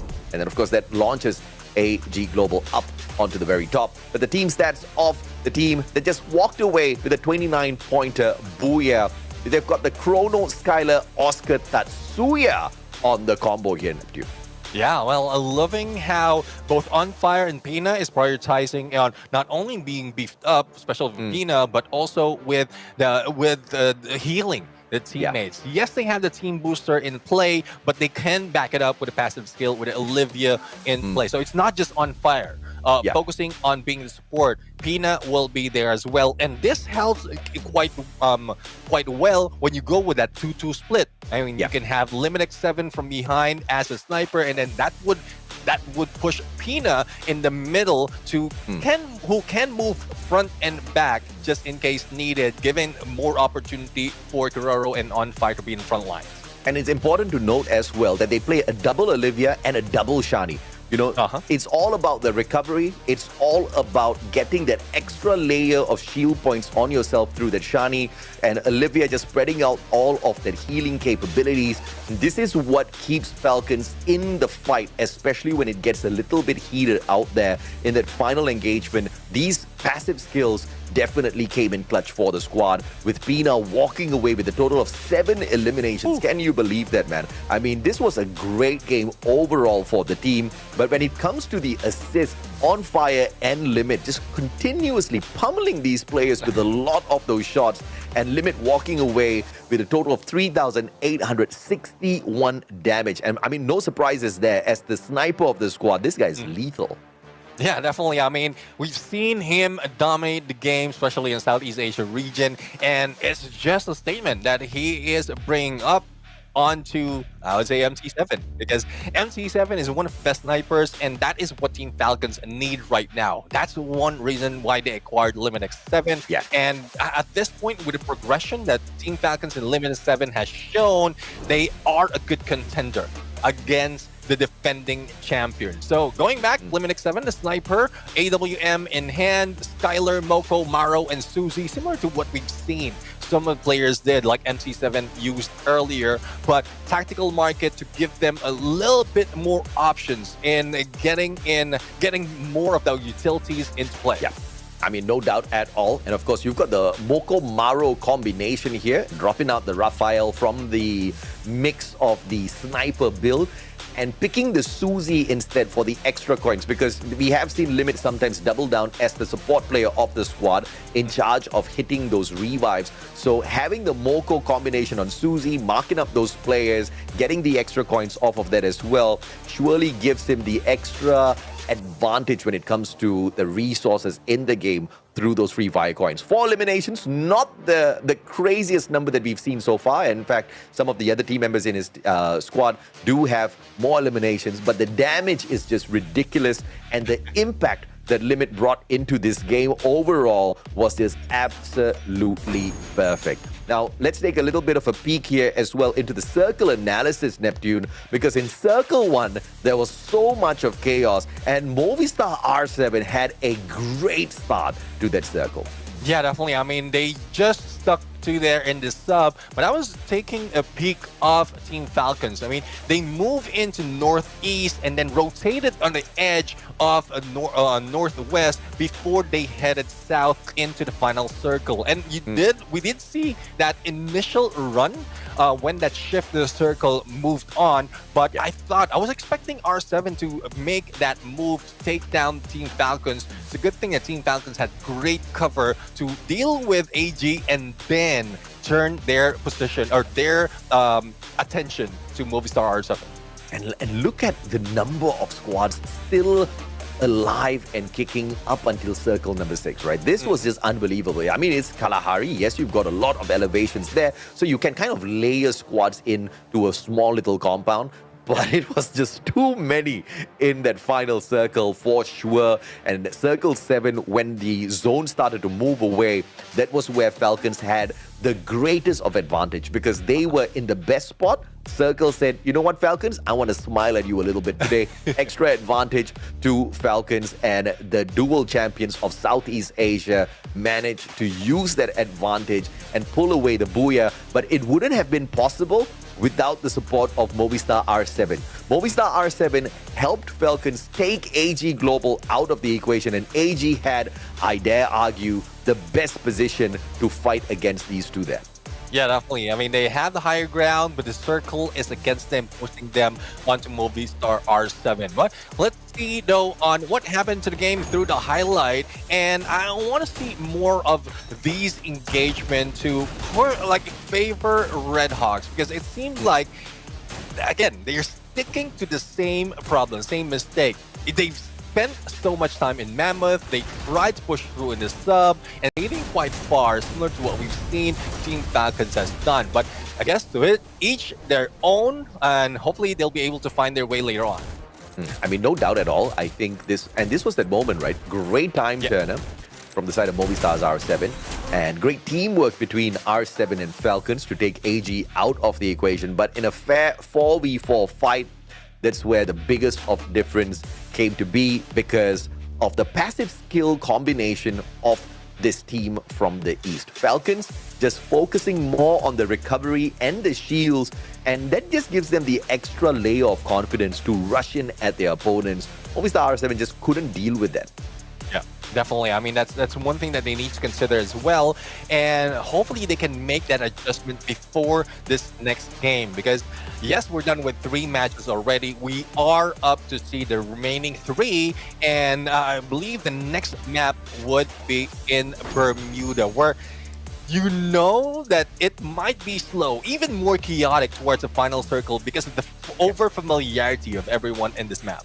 Yeah, I have not been getting my hot drops. I think we will find it in the next map. Bermuda is where everybody's comfortable, and they kind of don't want to let go of their, preferred drop spots. I'm expecting the ego to play a little bit more here. Many teams think that they are dominators on this map, so I want to see them take a little bit of action towards those feelings, right? Get out there, get a few aggressive engagements. But yeah, again, easier said than done on a stage like this. I do expect, of course, although I say that, to see a little bit of, passive plays out there as well, because teams who have started aggressive haven't really fared that well.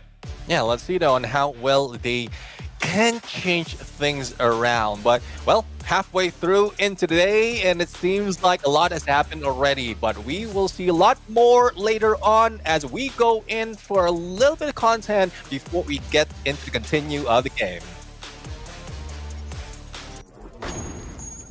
The battlefield of Free Fire is evolving once again. OB521 isn't just another update, it's a full-on meta shift. Loadouts redefined, arsenals upgraded, and the rules of revival rewritten. This is the new landscape every FFWS finalist must adapt to, or be left behind.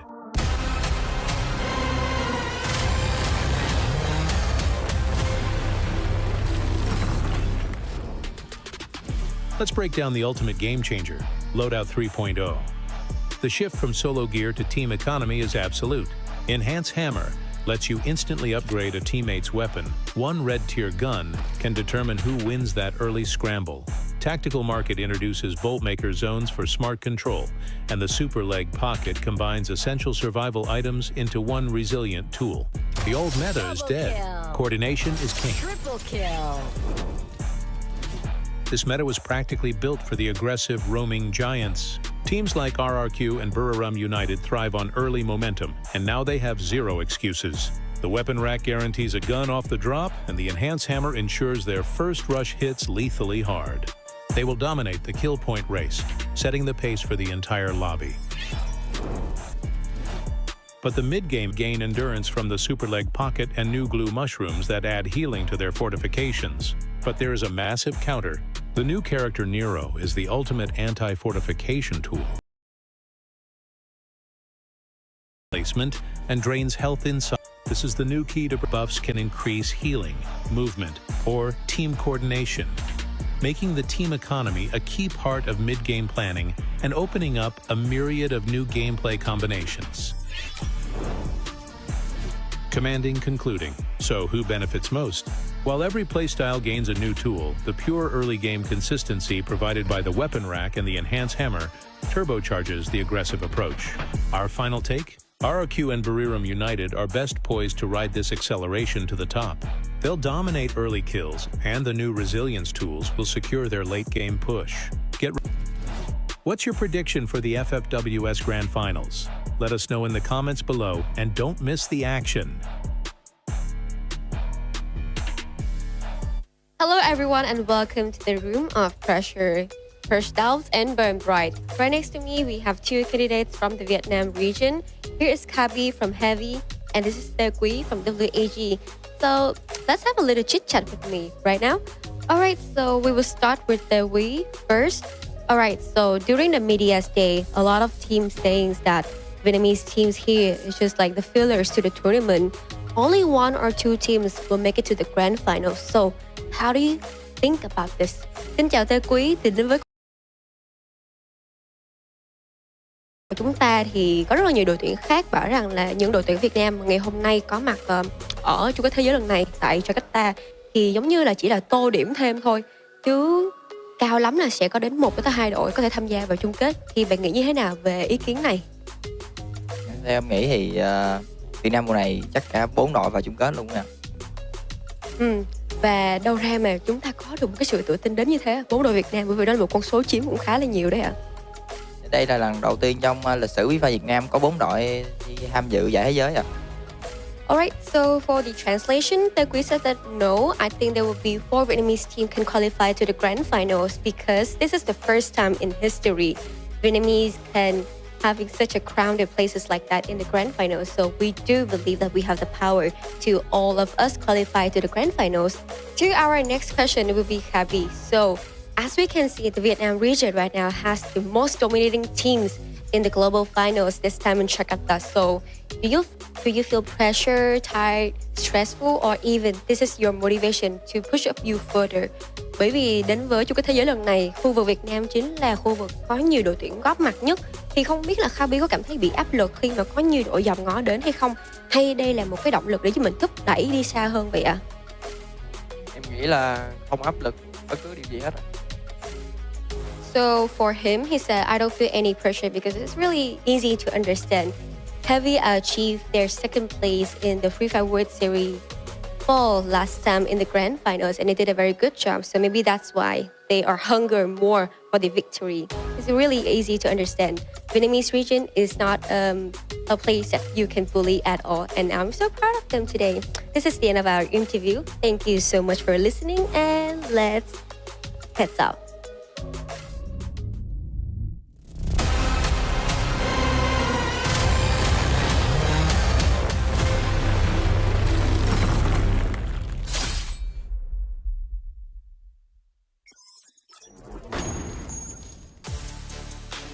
Welcome back, survivors. I don't know what was that, Yunsu, but you know, I have received whatever you threw at me. This is the best start that we have had to our global finals, ladies and gentlemen, boys and girls. Welcome back to the action, and for some of these squads, the disaster, right? You're here with the Mustachio and Neptune, your casters for the day, and for the time being, it's still leaning towards the West when it comes to the Booyah victories. Falcons pulling one back for the East, but it almost went to the West yet again, Neptune. Yeah, definitely. But in terms of numbers, in terms of points, it seems like it is balanced because AG Global did manage to put themselves in #1 spot. But that would depend on how well they can treat it. Would it continue on with their consistency, or will they falter after this, similar to what we've seen Team Fluxo? Because Fluxo, they got that first Booyah and then fell down in 7th place after 3 games.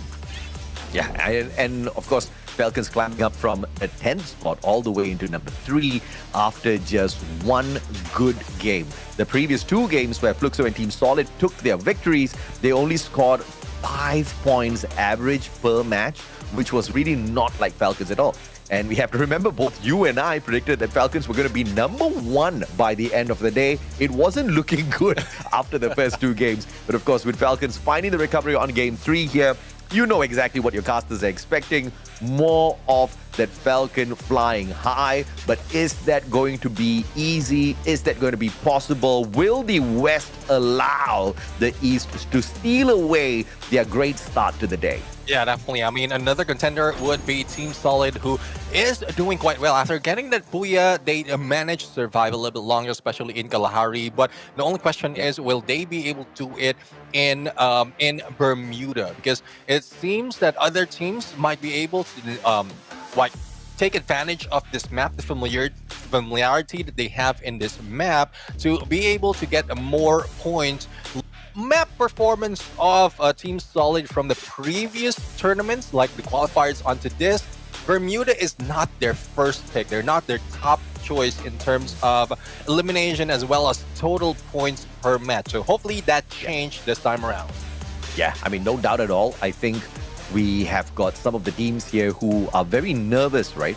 Yes, we do praise Vietnam for coming out of the gates very confident and capable, but very specifically, that's only going towards Heavy and PE Esports. Yeah. GOW and WAG, on the other hand, have been taking a severe beating game after game after game. And you see WAG down at the bottom, and this is the most popular team out of Vietnam. When it comes to the fan base, when it comes to their social media skills, they are absolutely killing it. And sometimes when WAG does get activated out there, they do very well. But just today doesn't seem to be that day. WAG has not been able to play that recovery, and alongside them, GOW has been doing quite badly as well. Yeah. And, you know, well, to the delight of the Red Hawk fans, Red Hawks doing slightly better than these 2 teams that I just talked about. Yeah, I mean, it's WAG first off in Alpine. Once we go into the next map, Yeah, I mean, it just isn't faring well for them. And out of the West, we do have one team that is struggling.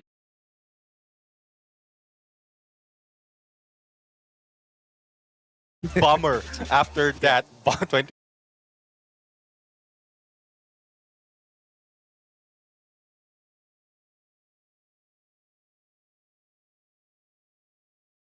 59 points, bummer. But I mean, depending on probably because of the progression of some of the teams right here, because we've seen that they were slow in the beginning, and that's where Team Flux took advantage. But it's fortunate for them. Again, there's so much of chaos, so much of confusion, because it's just no way to really confirm your rotations in that situation, which is why I really love what Movistar did in the final bout. But early on here, we see a battle between WAG as well as Red Hawks, and Movistar R7 has caught sight of this action, and they want a piece of it as well. Oh, let's see though. I mean, who's going to survive that? And again, another unfortunate event if in case Red Hawks fail, because if they can eliminate the first contender, then they need to move out. That's the first condition that they need to do. Otherwise, that would be lost for them. Blade though, going on a 1v1 against Games King. Hacks has been taken down, and let's see if they'll be able to recover. Flicker a little bit delayed in the action. AC-80 equals to Bison in hand, and Della just jumps with the G36, moving in, flying in like a G6 at that point. 2 eliminations already for R7, courtesy of Red Hawk.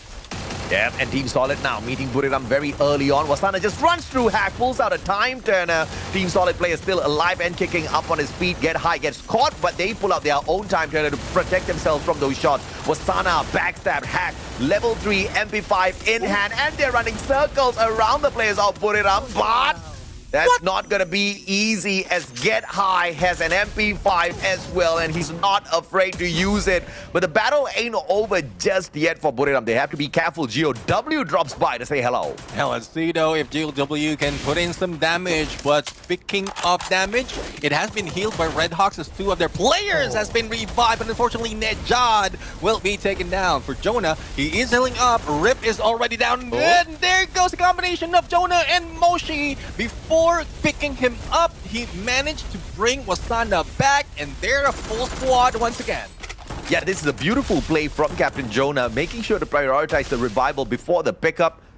And obviously, they'll keep the team surviving a little bit longer if in any case the battle does go south, but they do manage to overcome the pressure the GOW brings in here. Demon has a great gun, but up against 2 players. Demon still gets the headshot onto Moshi. Unbelievable. But unfortunately, the numbers still playing against him. GOW picked on the wrong squad this time around, but they did manage to play their own recovery through those revives as well, so they'll still be in this match. Yeah, let's see though on how long they will stay. As for GOW, DN is receiving a lot of pressure, and E1 Sports getting their first elimination at this point. It's a good thing that one player managed to get away and in time, because there's 2 more left for GOW, and they don't want to risk being eliminated early at this point. Currently, they are in 11th spot, and they don't want to be pushed down. So they need to be passive and get away from a lot of engagement. It's still early, first and second phase. There's still plenty of room to wiggle. And only 1 team lost in the sauce at this point of time on this Bermuda map. Unfortunate for Team Solid, their performance this time was not as solid as they would have liked it to be, and they just pull a Fluxo on us because they climbed to at least close to the top, just 2 points behind AG Global. But they falter badly in this Bermuda opener, and so a single point they picked up before getting eliminated, so not much to smile about. Limit almost got that one. ESK, but the connection on the follow-up is solid. The rest of the players on the side of Falcons, though, flanking in. They want a fight, and they want PE Sports out of this lobby. They want the points off of them in their pockets. Grenade from the side of PE, flying straight towards the players on the side of Falcons. Is that a frag or a glue wall melter? We'll have to wait and see, but Pina's already aside. And on fire, finds the connecting with the Winchester, and they rush on in to shut down the rest of the PE players. Pina now with the Bison. Steffi pulled out, but it's useless. Falcons annihilating PE Sports. I love that Bison is back in play as a metal weapon, and a lot of players has been utilizing the fire rate of this gun. But Lao Ho moves away, but he is on the crosshair. He is on the map right now because the hit list is on him. So he wouldn't be able to get away that easily, but with the amount of coins he has, he will be able to bring back the rest of the team. So, well, valiant effort for him. He will survive, and the rest of the teams can fly away far from that area to survive long. Yeah, he just told his team members, don't worry guys, you guys can get eliminated again. I can revive all of y'all again. No issues. This one have coins. You have coins up until the next lobby. This one's on me. Don't worry. All you can revive buffet. WAG. Now, oh my lord. He quit with at the highest 50 of all guns. Taking hacks out of the equation here, and Movistar backing away from WAG, who has scored 6 points already. That's a great start for Vietnam and for the team that's literally dead at the bottom in the 12th spot. And let's see how long they can go at this point for Bremen United. 8 elimination already, especially with Carnage at peak that we've seen earlier. And they are moving away. But for T-Koi managed to take down Della, increasing the 8 points that they already have, or the 6 points rather, that they already have. And there's still more to spare for R7 if in case WAG managed to spot them. But Launchpad is available. They can either move in to where the gunshots are, or they can just choose to stay at the edge. And they can be safe. GOW are the only contenders in their way. Yeah, since we've slowed down the pace here a little bit, I just want to say, because I'm looking at the comment section on this YouTube page here, our official esports YouTube page, to be specific, I see a lot of trash talk from the other regions up against Red Hawks. We have to remember, at one point of time, that used to be Vietnam. You know, we had teams like Team Flash, and they were just bottom feeders. They could do nothing in these lobbies, but they were teased, they were challenged, and this is what they're doing. So you guys can make fun of Red Hawks, but you better be careful what you say, because the comeback is going to be sweet out of Bangladesh eventually. But for now, Buriram getting a couple of claps here. AG Global caught out Barros. What a nade sent towards Moshi. The Steffi was popped, but all of those players outside of the Steffi circle. Yet another nade tossed on in. Doesn't find anyone from the side of Buriram. They all flank around from the left-hand side, looking for the reposition. Osana up against Team SR could be a possibility here, but Buriram pulling a U-turn as they do not want to get stuck in an open fight up against AG Global. They retract and looking for the retreat out of the compound, looking for the safer side of things instead of a all-out battle up against AG so early. Yeah, again, the plan for Bremen United is to end an engagement quickly. And if they cannot pull that off, they just move away. And it's a good thing that they pull away as well, because in a bit, Ju will be coming back. And because the area was clear where he falter or we fall down, he will be gathering his resources once again. But let's see if E1 will be able to take down Movistar R7 if Bimasaki strip. Though the hit list is on Lion, but they're not afraid to move out in the open because they do have the weaponry to play with. Yeah, absolutely, man. And of course, we feel bad for Team Solid, but they've already picked up some solid points for themselves, pun intended, to make that mistake in this Bermuda map. So 2 more games to go.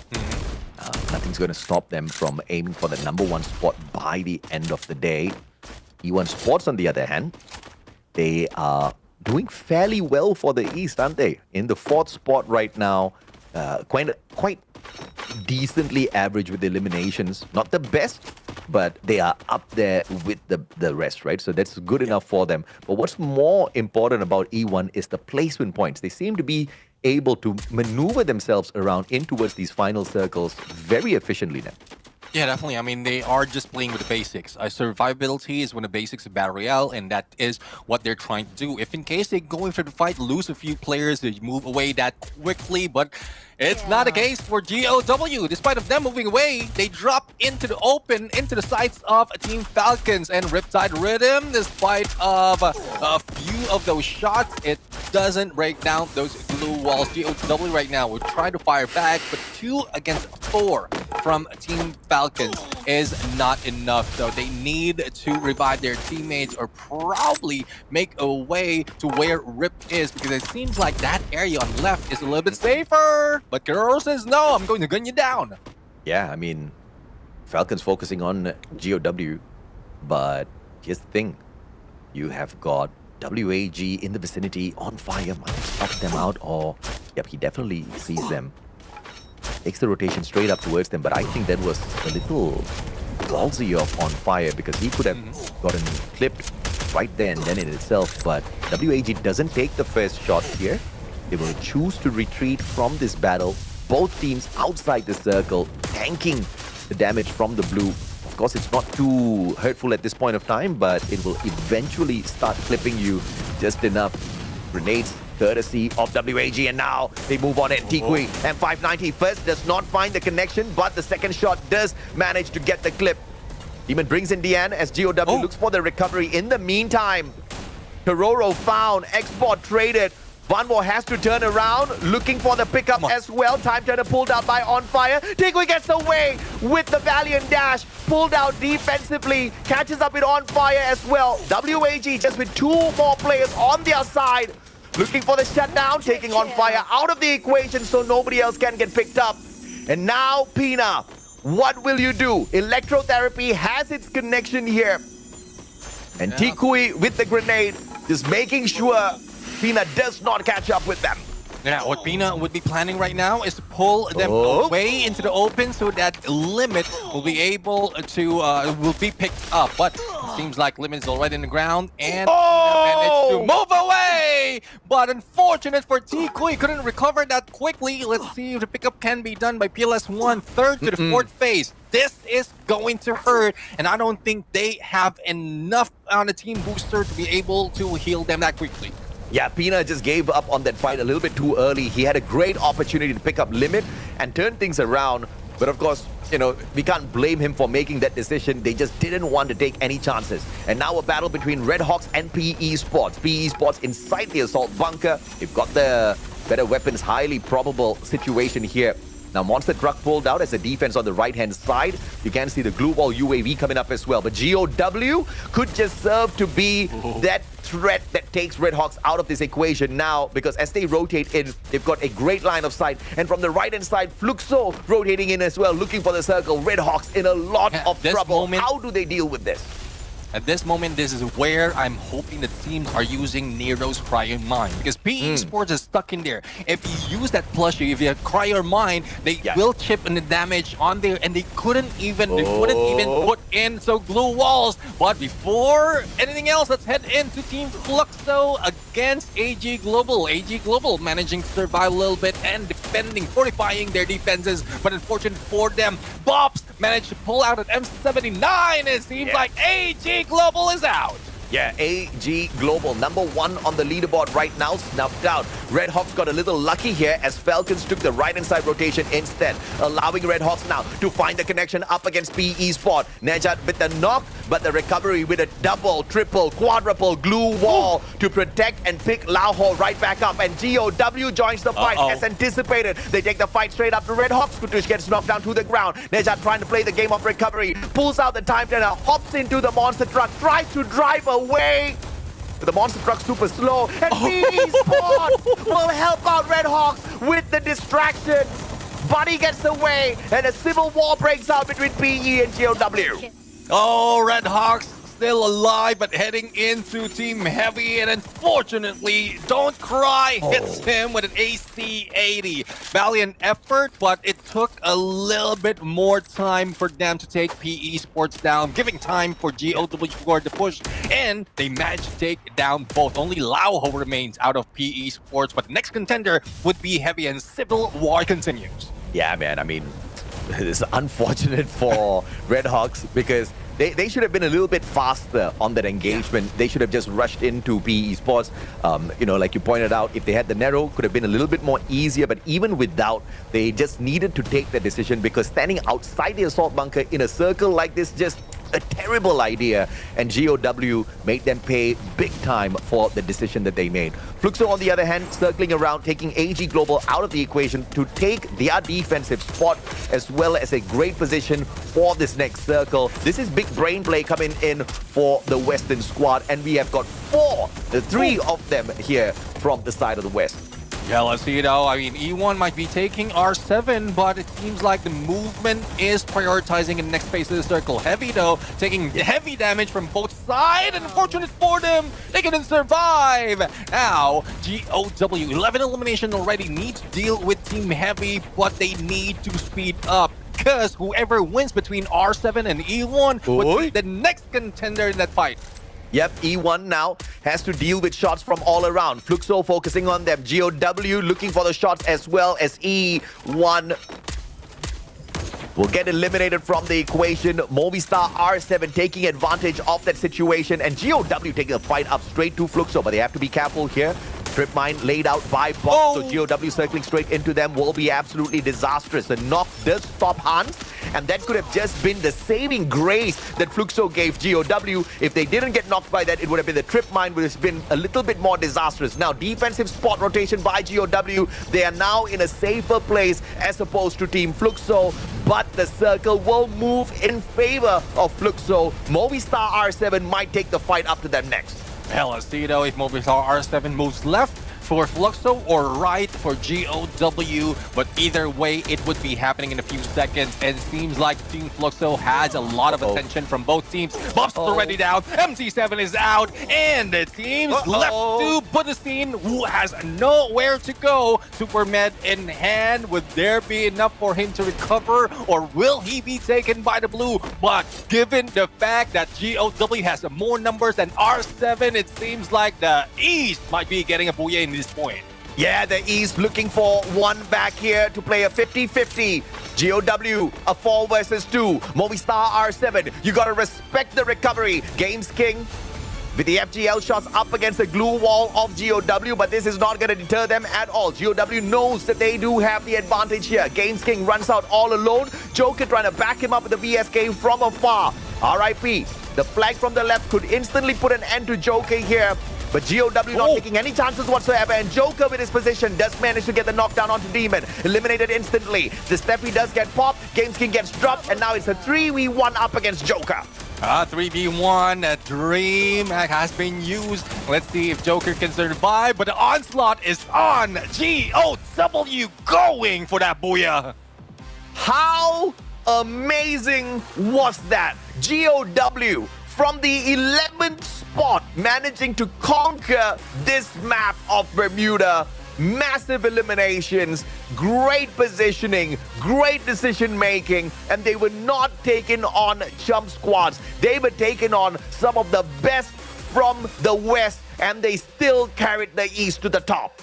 Yeah, definitely. I mean, GOW, a comeback is real for this team. And you did point it out, coming from 11th spot, followed by WAG. And, well, seems like Vietnam is making a statement at this point. Earlier it was heavy. Now it's GOW Esports. Yes, they are on like the half or midway of the leaderboard, but survivability is not yet on them. So, 2 out of 4 already from Vietnam had show up, and hopefully this continue for GOW. Otherwise, the curse might still be the same. Every time they get the booyah, they falter next game. Yeah, true enough, man. But I again want to stress, this is what Bangladesh needs to look at. This is the nation that Bangladesh needs to look at as inspiration. There was one point of time where Vietnam was only feeders on the global stage. They could barely survive long enough to get into the grand finals. The flames were disastrous in the past for Vietnam, but look at them flying around. Look at them dominating, not with one, but multiple squads out there. Yes, they all started from the bottom, but this is the hustle, and this is what happens when you never ever give up, Neptune. Yeah, definitely. I mean, never give up. Make sure that you improve better than yourself from yesterday. That is what the team is showing right now. And Heavy has been one of the motivation from all the Vietnamese teams. Well, the storyline is PE Sports was the first, and then everyone followed through. And now that Heavy is showing up, everyone is getting a lot of those energy despite of not being in the region, coming in a different country and still performing slowly and better than they have in their own series. Yeah, I mean, this has been by far the most exciting global finals opener that I have ever witnessed, that I have ever shoutcasted, because of the quality of the squads in there. Even the teams that are supposedly supposed to struggle are doing really well. And we just saw a perfect example of that. How in the world did they manage to conquer this, you know, from surviving long enough to being the final team in the lobby and then walking away with the booyah up against Western squads. Because this squad that just managed to get the victory, people call them bottom feeders. People call them a team that is there to fill in the slots. Yeah, there's a big battle for slots here on the global finals, all right? These guys earned it. Yeah, definitely. I mean, especially in how they played in Southeast Asia Fall Series. I'm loving how they managed to push 4 of their teams into the global finals. And this is where the story continues. Because if they can do that in local league, they could do it in the global finals. Especially, it seems like with the update, everything seems balance all throughout. But 26 points closest to the peak that we have in terms of points, 14 elimination plus that booyah. But Movistar R7, let's not take it away from them that they're slowly moving up. Yeah, I think it was a huge jump for both GOW as well as Movistar R7. I think props to both squads. This was that recovery game for Movistar R7 after getting tortured for so long at the start of the day. Fluxo finding the recovery as well. But if you look down towards the bottom, Team Solid messed up big time. But, you know, in a lobby like this, there's that eventuality, even the best of the best will sometimes end up at the bottom. That just happens to be the case this time around. Red Hawks still struggling. We are not going to have hold it too hard against them. It's still one of their debut into the international stage. So we're going to give them some time to rise up to the top. But All Gamers Global and Falcons getting taken out early in this Bermuda map is a huge surprise to me. Yeah, well, so far, despite of AG Global being taken out a little bit early, they're still on top, tied with E1 Sports, who moved up. The same goes with Fluxo. So Fluxo, they were in 7th, if I'm not mistaken, and then they catapulted themselves on there because of the position that they've taken. But unfortunately, they couldn't survive any longer than they are intending to. But Brave United still on top 4, so there's still hope for the team coming from the east right now, but it seems like the top board would be dominated by mostly, the top 3 would be mostly by the west. But going into the team stats of GOW, one of the team that has brought in Nero in this game, and I didn't see that much of the Nero, especially in the final moment where they can abuse that skill to take down the final one of the player in there. But I'm seeing so much hope in using that skill right now, especially for those who are just hiding out in the corners. Yeah, absolutely, man. I think we haven't seen the best use of Nero just yet. But I really like the lineup of active skills here. You've got the Steffi, Oscar, Koda, Nero combo. Even Koda, you don't really see that used too often by quite a number of these squads. But GOW understands where their strength is. And with the extra bit of information on their side, usually they are able to survive a little bit longer. Even if you look at their passive skills, look at the stack of Shani as well as Olivia coming on through here. They're really focusing on the defense, really focusing on the recovery as well, focusing on bringing in Susie, extra coins, just to recover, just to revive their players when things do go south. And I think all of those elements came in perfect for GOW to score the victory this time. Yeah, definitely. I mean, a total of 14 elimination, and most of it's coming from Hans and RIP. And, well, even the damage is almost even for everyone. Everyone has put in their hands into getting this booyah. I'm loving this version of GOW, but hopefully it continues because it might be map specific. Going into Bermuda, everyone's familiar with it, but GOW has stick to their plans to survive compared to the others who focus on other maps as well. But let's see though on what the MVP has in store for us in terms of weapon. It is an M590, and what a better use of this gun, especially if you have a little bit of strength plus the healing factor of Olivia, and you can put the Steffi in just to get away from all those throwables. Yeah, man. I mean, I really like the fact that he actually has the Rocky in here as well. Reduced cooldown for the active skills. And I think this is perfect because Steffi is integral for this particular meta. You need to block out all of those lethals. There are a lot of the M79s out there, a lot of those frag grenades that you have to deal with in the final circle. So this is a very smart approach coming through from Hans. Very rare. And I think GOW has really thought this out very well, because the meta is not necessarily the best for your squad based on your playstyle. And I think GOW is one of those squads who have really experimented and understood that, and they're playing this to their advantage. And I really like the fact that they have recovered with this one game alone. But I have to say, we did take a peek at the overall standings earlier, and it's insane, Neptune. We have the first two teams on 50 points, the third and fourth team in 48 points, but that's not the impressive part just yet. Yeah.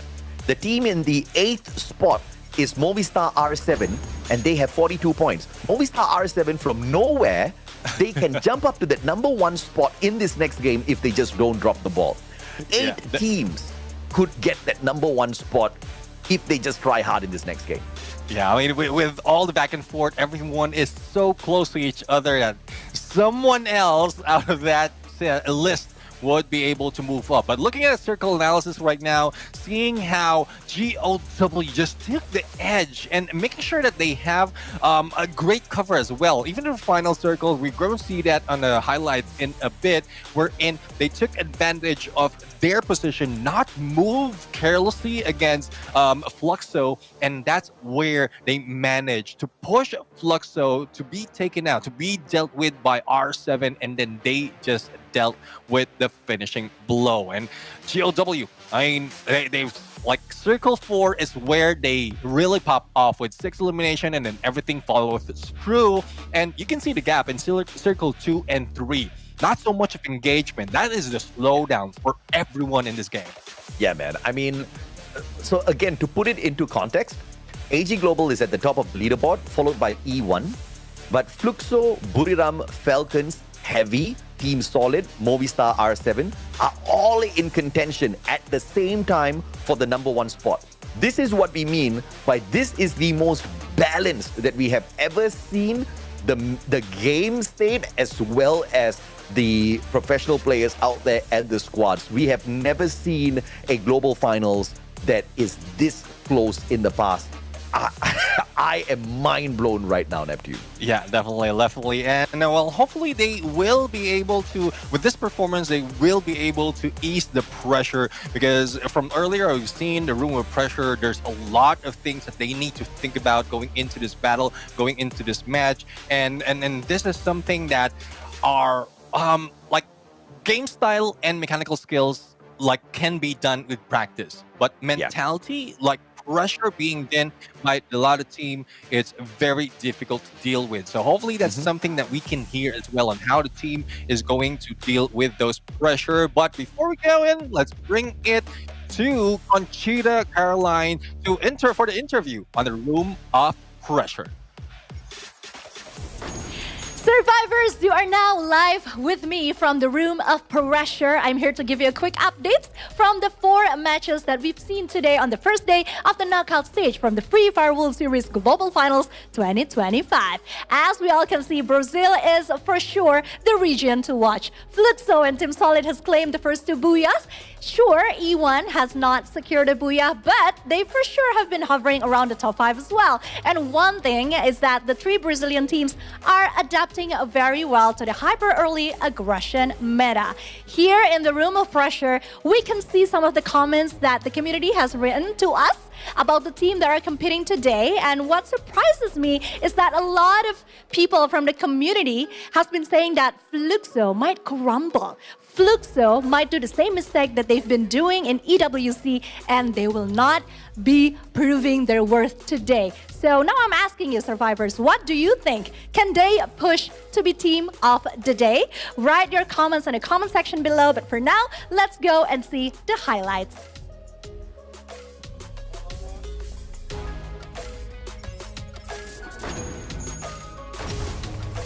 Well, I don't know if or not Fluxo is going to be able to prove that they're the team of the day, but the chat will definitely argue who's the host of the day. They are all absolutely in love with both of our hosts, and picking one of the two is definitely going to be a really tough choice. But of course, taking a look at the highlights here once again, GOW just pulled off a massive W on this matchup with the rotations, with the capability, even shutting down Team Heavy, being integral in the takedown of Team Redhawks as well. Decision making for this final battle especially I am very impressed with what Vietnam has been able to do with their squads. Yeah, definitely. I mean, the slowdown that they've done, instead of pushing straight to Fluxo, they slowed down their approach. They didn't double think. They didn't doubt it. They just understand that if they push a little bit early without a zone moving in, they will be caught off guard. And that's what they played with. Fluxo was just jump into the open, into R7's away, and that's where they dealt with each other. And GOW was just chilling like a villain until that booyah. So I'm really impressed on what the GOW has done right here. Yeah. But in terms of points, it's a little bit delayed in gathering all those points. But the booyah definitely will help. Yeah, better late than never, right? As long as GOW manages to do something out there to climb up the leaderboard, I am going to be more than happy. But you know, even if I say that down to the 8th spot, they can still contend for the number 1 spot, right? Movistar R7 is currently, as you can see on your screen, as well as the team that's in the 8th spot. Right below them is GOW. They have 37 points in hand. If they do well back-to-back in these next 2 games, they can be in the top 3. It is such a close leaderboard on this day 1 opener. Yeah, definitely. I mean, 37 to 50, what AG and E1 has taken is only 13 points. Well, given the fact that both of the teams doesn't get any points, then they will be doing that easily. But I do agree.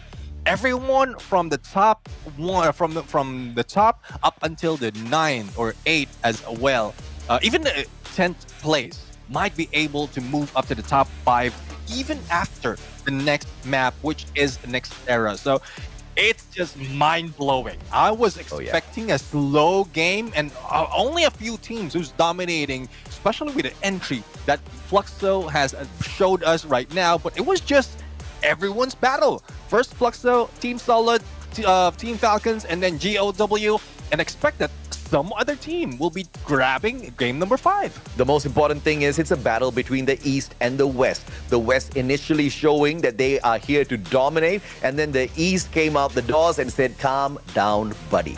We are here as well. Falcons and GOW making sure they represent the East overall, but it's not going to be easy because Brazil is making so much of noise out there, especially with 2 squads, E1 Sports and Fluxo. Yes, Team Solid did manage to score a booyah, but I feel like the consistency-wise, E1 and Fluxo have just been a little bit on the upper side, right? Yes, Fluxo did kind of falter in 2 games, but when they do strike, they do claim a lot of points out there to climb the leaderboard. So overall, it's balanced their performance as well as their position on the leaderboard. In fact, even if they messed up 2 of their games, they are still in the 3rd spot, which is a testament to how good Fluxo is. Yeah, exactly. I mean, they know how to come back. They know how to recover when needed. And that's just the champion spirit that we have right here. You can see they're still calm, no pressure at all, despite of the 2 games that they lost. So the confidence is there. The gameplay, the practice, the mental fortitude is there from the champions. The only question is who will take it away or who can beat them in those 3 aspects. Yeah, I mean, it's going to be a challenge for sure. And now, as we take a look at it, Wasana's crying, man. Wasana's like, let me get the booyah already. Yeah, you guys better get the booyah, Buriram. I put you on my list, man. They're going to be in the top 3 by the end of this. Very specifically, I want them to be in the 2nd place because how nice it'll be where you predict the top 3 in sequence of 1 to 3, and then it ends up just like that. Of course, it's very difficult in this lobby, once again, because of how good and how close these squads are to each other in capability, in style, as well as execution. But, you know, sometimes people do get lucky with their predictions. And a quick fun fact here. Many players, including R7 Della, Nejat from Red Hawks, as well as Cypher from AG Global, named Pina as the most underrated player at FFWS 2025. And I cannot agree more. Pina is a monster and his clutch gameplay is unbelievable. One of the good reasons why Falcons are your dual champions out of Southeast Asia. Yeah, definitely. I mean, once he get that N590 or ACI 80 in hand, he will make all those shots count. And it might not be an elimination, but at least the damage would help. And that is with just the battle today. But I'm really loving that it's only not Pina who's making way in the Team Falcon side. Even the rest of the teams, Kiroro's already taking the spotlight. And probably that's one reason why Pina has been titled as the underrated, because he helps so much on Kiroro's way to be the champions from Southeast Asia. Yeah, I mean, this is exactly what you need. Players in your squad that are capable of dominance and just carrying the squad all alone, although it's a team play overall, because, you know, sticky situations are always just around the corner. But speaking of around the corner, right up next, we've got Next Terra. Yes, Mr. Wagger, cute as hell as he runs towards you. Let's kick off game number 5, baby. Give me some hot drops. Let's see on where the hot drop will be. And if everyone is targeting I dare say this is one of the best produced Free Fire World Series competitions. Around, they have to be really careful because the curse of getting a booyah and getting knocked right out in the following game has been plaguing Vietnam for a long time, and it's also been plaguing us here on day 1 of the global finals. They just have to be a little careful. Yeah, definitely. Let's see though if that is the same thing for AG, because they are dealing with R7 hacks though, almost being taken down with double vector. Global has to be careful though, because R7 UAV moving straight towards AG Global. They haven't shot it out of the skies just yet, so information gameplay on the side of R7. Team SR gets tagged up. They've got them circled in, but the approach is going to be very dangerous because there's a lot of distance between AG and R7, but that can be sorted out by the jump pad. Joker now on the roof. Cypher, Riptide with him breaking down his defenses, but a double glue wall protection by Cypher as he shuts down Games King, who flanks it from the back. Cypher still has it onto him, but the Bison will be not on his side. Cypher with the headshot off the vector. Unbelievable play. Yeah, let's see though. Cypher with a sliver of health and will need to be the Uzi, but unfortunately Joker breaks him down. But I love how the approach of Movistar R7. Oh yeah. Clearly, they are in boxing gym and they boxed out a couple of AG Global. If it wasn't for Cypher's double elimination, double knockdown, that could have been the end for AG Global. Unfortunately, Battle's already down. Only one remaining for AG Global. Hopefully they find their way.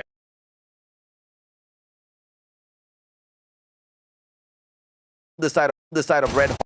Done. The Hayatus should have been done, and they can move up, take their reign in the #1 spot, because they're getting very close. No doubt at all.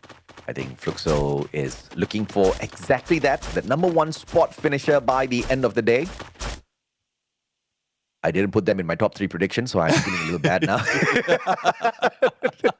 But it's okay. It happens, right? I have Red Hawks in my top 3 prediction. Take that. Come on, Red Hawks. Show me something, man. Give me a booyah. Oh, let's see though. Let's see. I mean, it's tough, especially with how they're treating it. But I'm seeing a little bit of improvement game after game, and that's what they need. And I remember a comment as well in the global, in the YouTube of Free Fire Global, wherein give them a couple of years and they might be able to show up the same. I'm thinking that it might be less if they continue to improve themselves. And this is a good way for them to improve themselves. Like, learn from their mistakes, emulate what the other regions are doing, especially the champion regions are doing, and work on their tactics quite well. A lot of homework is needed, especially with the years of experience that has been done from both those coming in from Thailand as well as Brazil or other regions from East and West. And that is what Red Hawks need to do. Yeah, I mean, no doubt at all. Again, they are very new. They are babies in the global stage. So it's going to take some time for them to really wake up in the competition. I mean, Vietnam took many, many years before they turned out to be dominators of these lobbies, right? So, yeah, we're going to cut them some slack for sure. I can't wait for one day India to join the fray as well. Oh, can you imagine, man? That would be explosive. But of course, speaking of explosive, nades back and forth between Esports and Buriram. Frags tossed up to the top. No glue wall melters just yet, as Buriram does not have any intention of rushing into the compound of E1 Sports. But as I say that, it looks like the Mad Squad is going to do exactly that. Jonah, what a nade. Pow 7 down on the ground. Vitin hops on out. Jonah's going to meet him halfway. Nobody's taking the shots up against him just yet. Moshi with the connection down at the bottom. Pulls out the glue wall in the nick of time. And Jonah gets taken out of the equation because of Vitin. He has the grenade launcher. Turn around. And Buriram, I did not expect them to make that mistake. Yeah, it seems like also R7 is joining the party. E1 Sports need to be picked up that easily. Joker right now with Ridside Rhythm and E1 Sports back on their feet. Recovery though needs to be fast, otherwise R7 might bring them down. But I think the deed is done. The only question is, will Brave United be able to get back up? But speaking of getting back up, Team Falcons needs to get back up because WAG is doing a number on them. Hey, come on, man. I mean, what was that move by Buriram? I am still in disbelief. And by some grace, they are still alive and kicking. I was going to say still alive and kicking, but they're still alive and cooking. Get high. Just got a double elimination off of R7. The ones that brought the interference into the battle between E1 and Buriram, kind of saving Buriram for a second there. But the problem here is there's no vending machines around him. There's a revival platform. If he chooses to use the revival platform, E1 is just going to run at him. Buriram just made a big boo-boo, and I am not happy, man. I've got them on my top 3. Well, let's see though. Let's see. I mean, Brave United is not their usual way. Most of the time, they're passive in the beginning, and then that's slowly build their way on the 10-minute mark. But this time, I think they plan to change this because of how aggressive some of the teams are showing up. And let's see if this is something that they can stack up. Probably not in next era if they get eliminated. Probably the next map will do. But all hopes for them. The final survivor can bring them back up. Yeah, no doubt. Ooh, Nero stepping up. And Dian said, hello. Mag 7 is here. Nolan, the sliver of health left. GOW taking the fight up straight to them. First elimination, not enough just yet. Hans looking for one. Running around with the Bison. Nolan from outside, trying to find a couple of connections. Is going to be denied. LBT on the roof. And at this point, PE Esports is just trying to avoid GOW at all costs. All thanks to the Flame Zone. Maybe they get a chance to run away, or maybe they get hit down. Hell, let's see though. GOW saved a little bit, and with all that noise, it could have pulled in E1 Sports. But unfortunate for them, or for Brave United, he moved with the rest of E1, thus being eliminated early. So the first team to be taken out is Brave United. Now let's see who will be winning the next battle. PE Sports with only 2 players on our view, and let's see if they can bring back the rest of the teams. Another team that needs recovery would be Red Hawks. Only 1 remaining flicker, but if the pickup can be done, then that would be the best for them. Don't you do this to me, Red Hawks. Come on. How are they going to get out of here, Alan?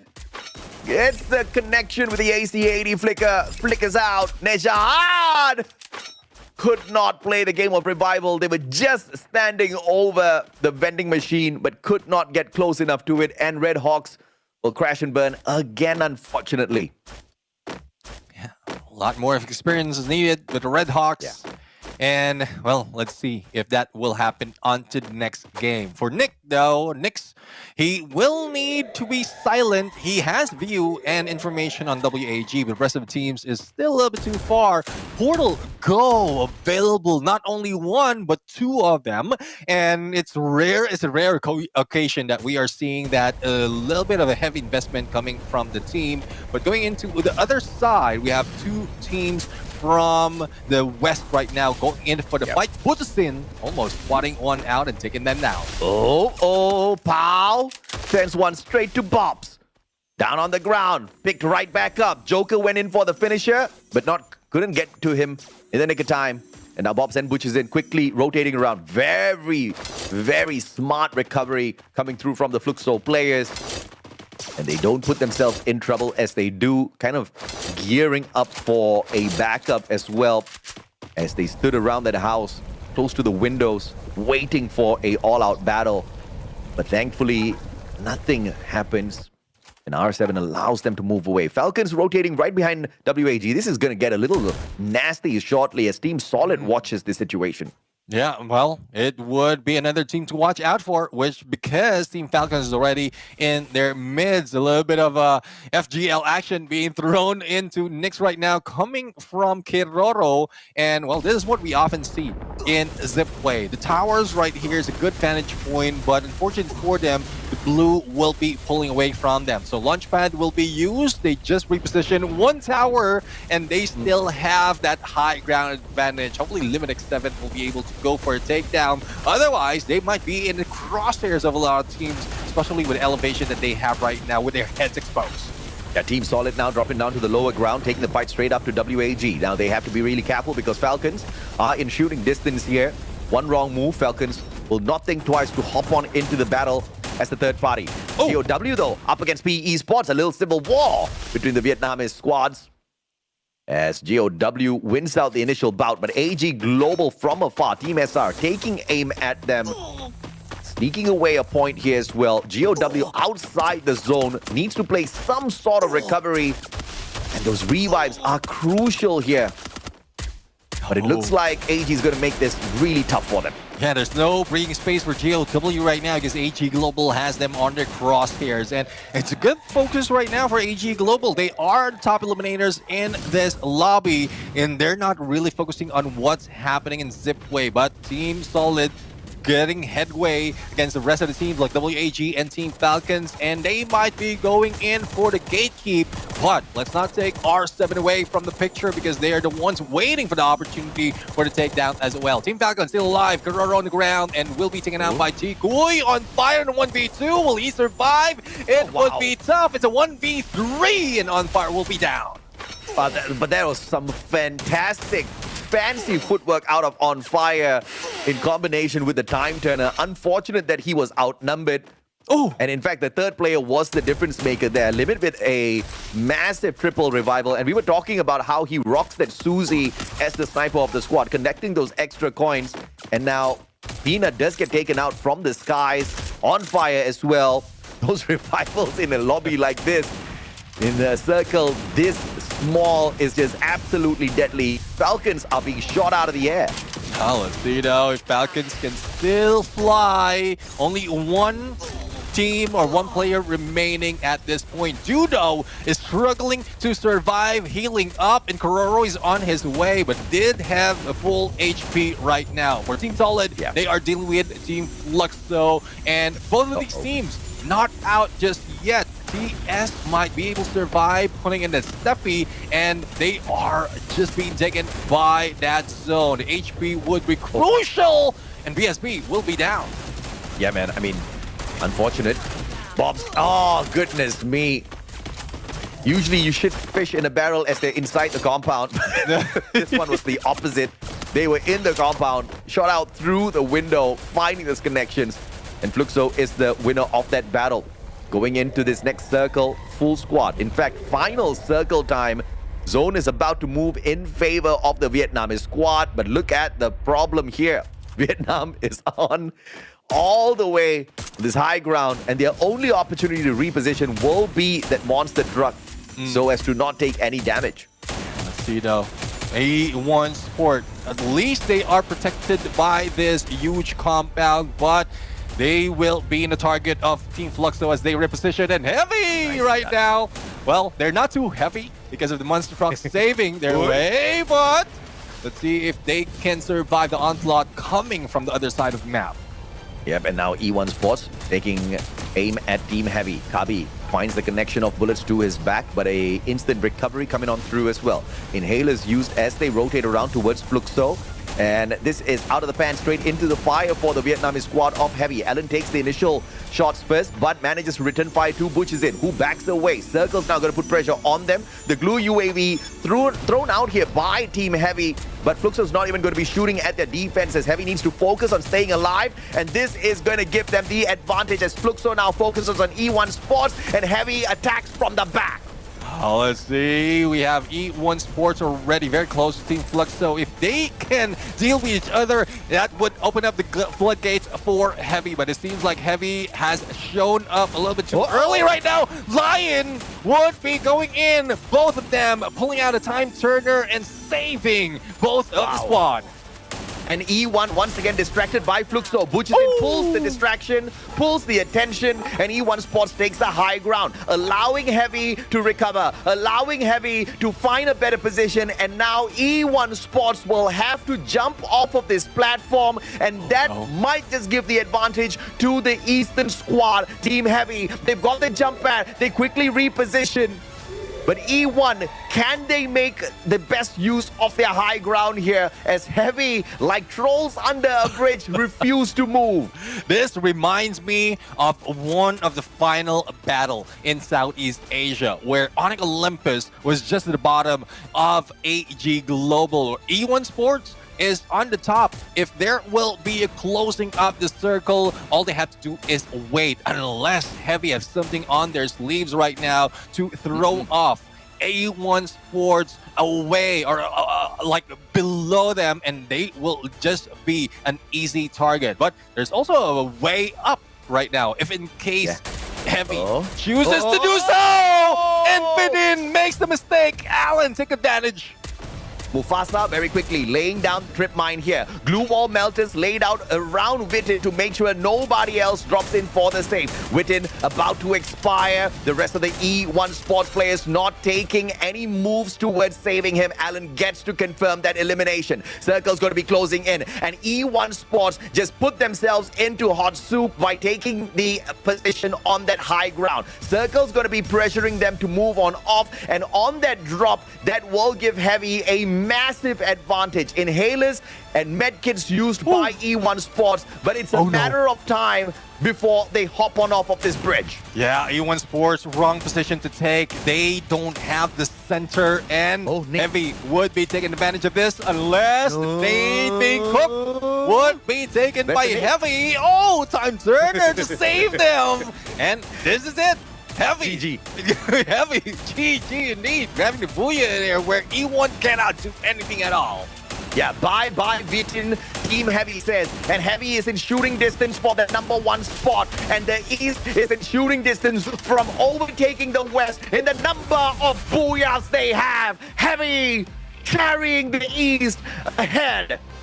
And there's a reason as well why Heavy is on our crosshairs of being a team that can turn things around. Heavy for a Booyah. You did mention that East has most of the Booyah already after 5 matches.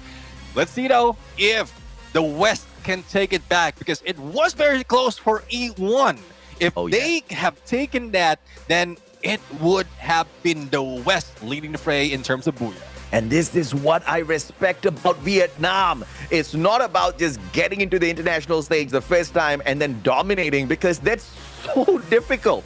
And this nation has struggled for so long in the world of Free Fire. And this is their year. For the first time ever, they squeeze in 4 teams to the global finals. And it's not about just a game of numbers. Just because you've got 4 squads from your region doesn't mean you're going to be able to do well. You can still all be bottom feeders. As a matter of fact, 60% of the squads during the interviews on our media day thought that Vietnam was going to be bottom feeders. Well, Heavy doesn't think so. Heavy is really flipping the script against those teams or all those players. We're expecting them to bomb out. But, Heavy right now, quick decision. At least Heavy stayed in there with a better cover. E1 Sport. I was expecting them to move down a little bit faster, but Bidden 9 was just without backup. He is just leading in there with the stairs available. If he had a little bit of, say, the full squad, their backup, or any glue walls to cover, he could have not been taken down. There's still a fighting chance for E1. Yeah, I'm surprised that E1 made that mistake, because You know, this is not Kalahari. You can't just use your hook gun, get off of that top spot. You maybe could have used a monster truck, but in a just, you know, 2 squads in that final circle, even a monster truck can put you in a little bit of a pickle as you take that drop. But, you know, some magic could have still happened with a monster truck from the bridge, taking the landing. A quick glue wall or a time turner could have saved the day. Clearly, E1 did either had no resources to play with, or they just did not have that strategy in their backpack to pull out when it was truly needed. They almost made the right decision. They got off of the bridge, and then they got distracted by Fluxo. They still had one more survivor. And in order to win this one battle against this one survivor, I think it was Butches in at the top, they sent all 3 players back up onto the top of the bridge. And that was the moment where they lost it to Heavy, right? And obviously Heavy very happy to pull that booyah away and finally bringing the East to the front. 24 points, 12 out of eliminations, 12 out of placements. Heavy manages to score decently well. AG Global will still be able to put up a good fight to maintain their #1 spot. And remember, there were 2 points difference between Fluxo as well as E1, but E1 was the exact same number of points of AG Global. So they would have officially overtaken them through this game number 5. Yeah, I mean, E1 would be taking that #1 spot. And despite of Heavy grabbing Booyah right here, it's just so much that you can do, especially if the top of the leaderboard is still on the top of the game standing. So it's still a long journey for the team, and it's only 1 map remaining. So Heavy needs to be consistent at this point. They need to take that Solara with a decent amount of points, if not a booyah, to be able to take that #1 spot by the end of the day. But again, we're still in knockout stage. #1 would be a great prestige, a great trophy to take in the beginning of knockout stage. But everyone is just targeting to survive up until the 12th spot by the end of knockout stage to get in the grand final. So not so much of pressure for those on top. Yeah, absolutely, man. And of course, towards the bottom, you've got Red Hawk still struggling. PE Sports not doing too well this time around. Falcons, Burira, WAG crashing out. Movistar R7 at least getting 10 points. But Heavy, did they get to the #1 spot? Ladies and gentlemen, boys and girls, they do! With a 1-point lead over E1 Sports. Can you believe it? Not just the fact that Heavy is on the #1 spot, but it is representing Vietnam, baby. And they are the ones we are definitely looking out for in this season. E1 Sports right behind them. All Gamers Global will be pushed down to the 3rd spot. Fluxo, Team Solid right there. But we have to acknowledge the West is still dominating the top 5 spots. Yeah, definitely. I mean, the West still in there, in the lead. E1 Sports, Fluxo would need to just like move a little bit, move their hips a little bit, and they would be on the top 3. Now, Heavy though, I mean, great move from them, because coming from the 6th spot, getting that booyah, decent amount, and it's not even the highest game that we've seen from this day, but they still managed to put that in. Now, they're playing with the meta right now. They have Nero in play, and there's so many instances wherein that could have been this, and that is being used by Team Heavy. Imagine teams in the corner, hiding out away from you. You pull out that, you pull out the skill from Nero, and everyone will receive damage. Even couldn't pull up any glue wall, and it's just a shooting gallery for Heavy. Yeah, and even if Heavy was on the bridge, getting the drop down to the bottom would have still been a very safe play for Heavy because of Mufasa's chrono, right? And this is the kind of lineup you definitely want to have on your side, the kind of backup in a sticky situation. Not sure not just about the aggression. Or have I lost but AJ they most definitely. But, well, continue on.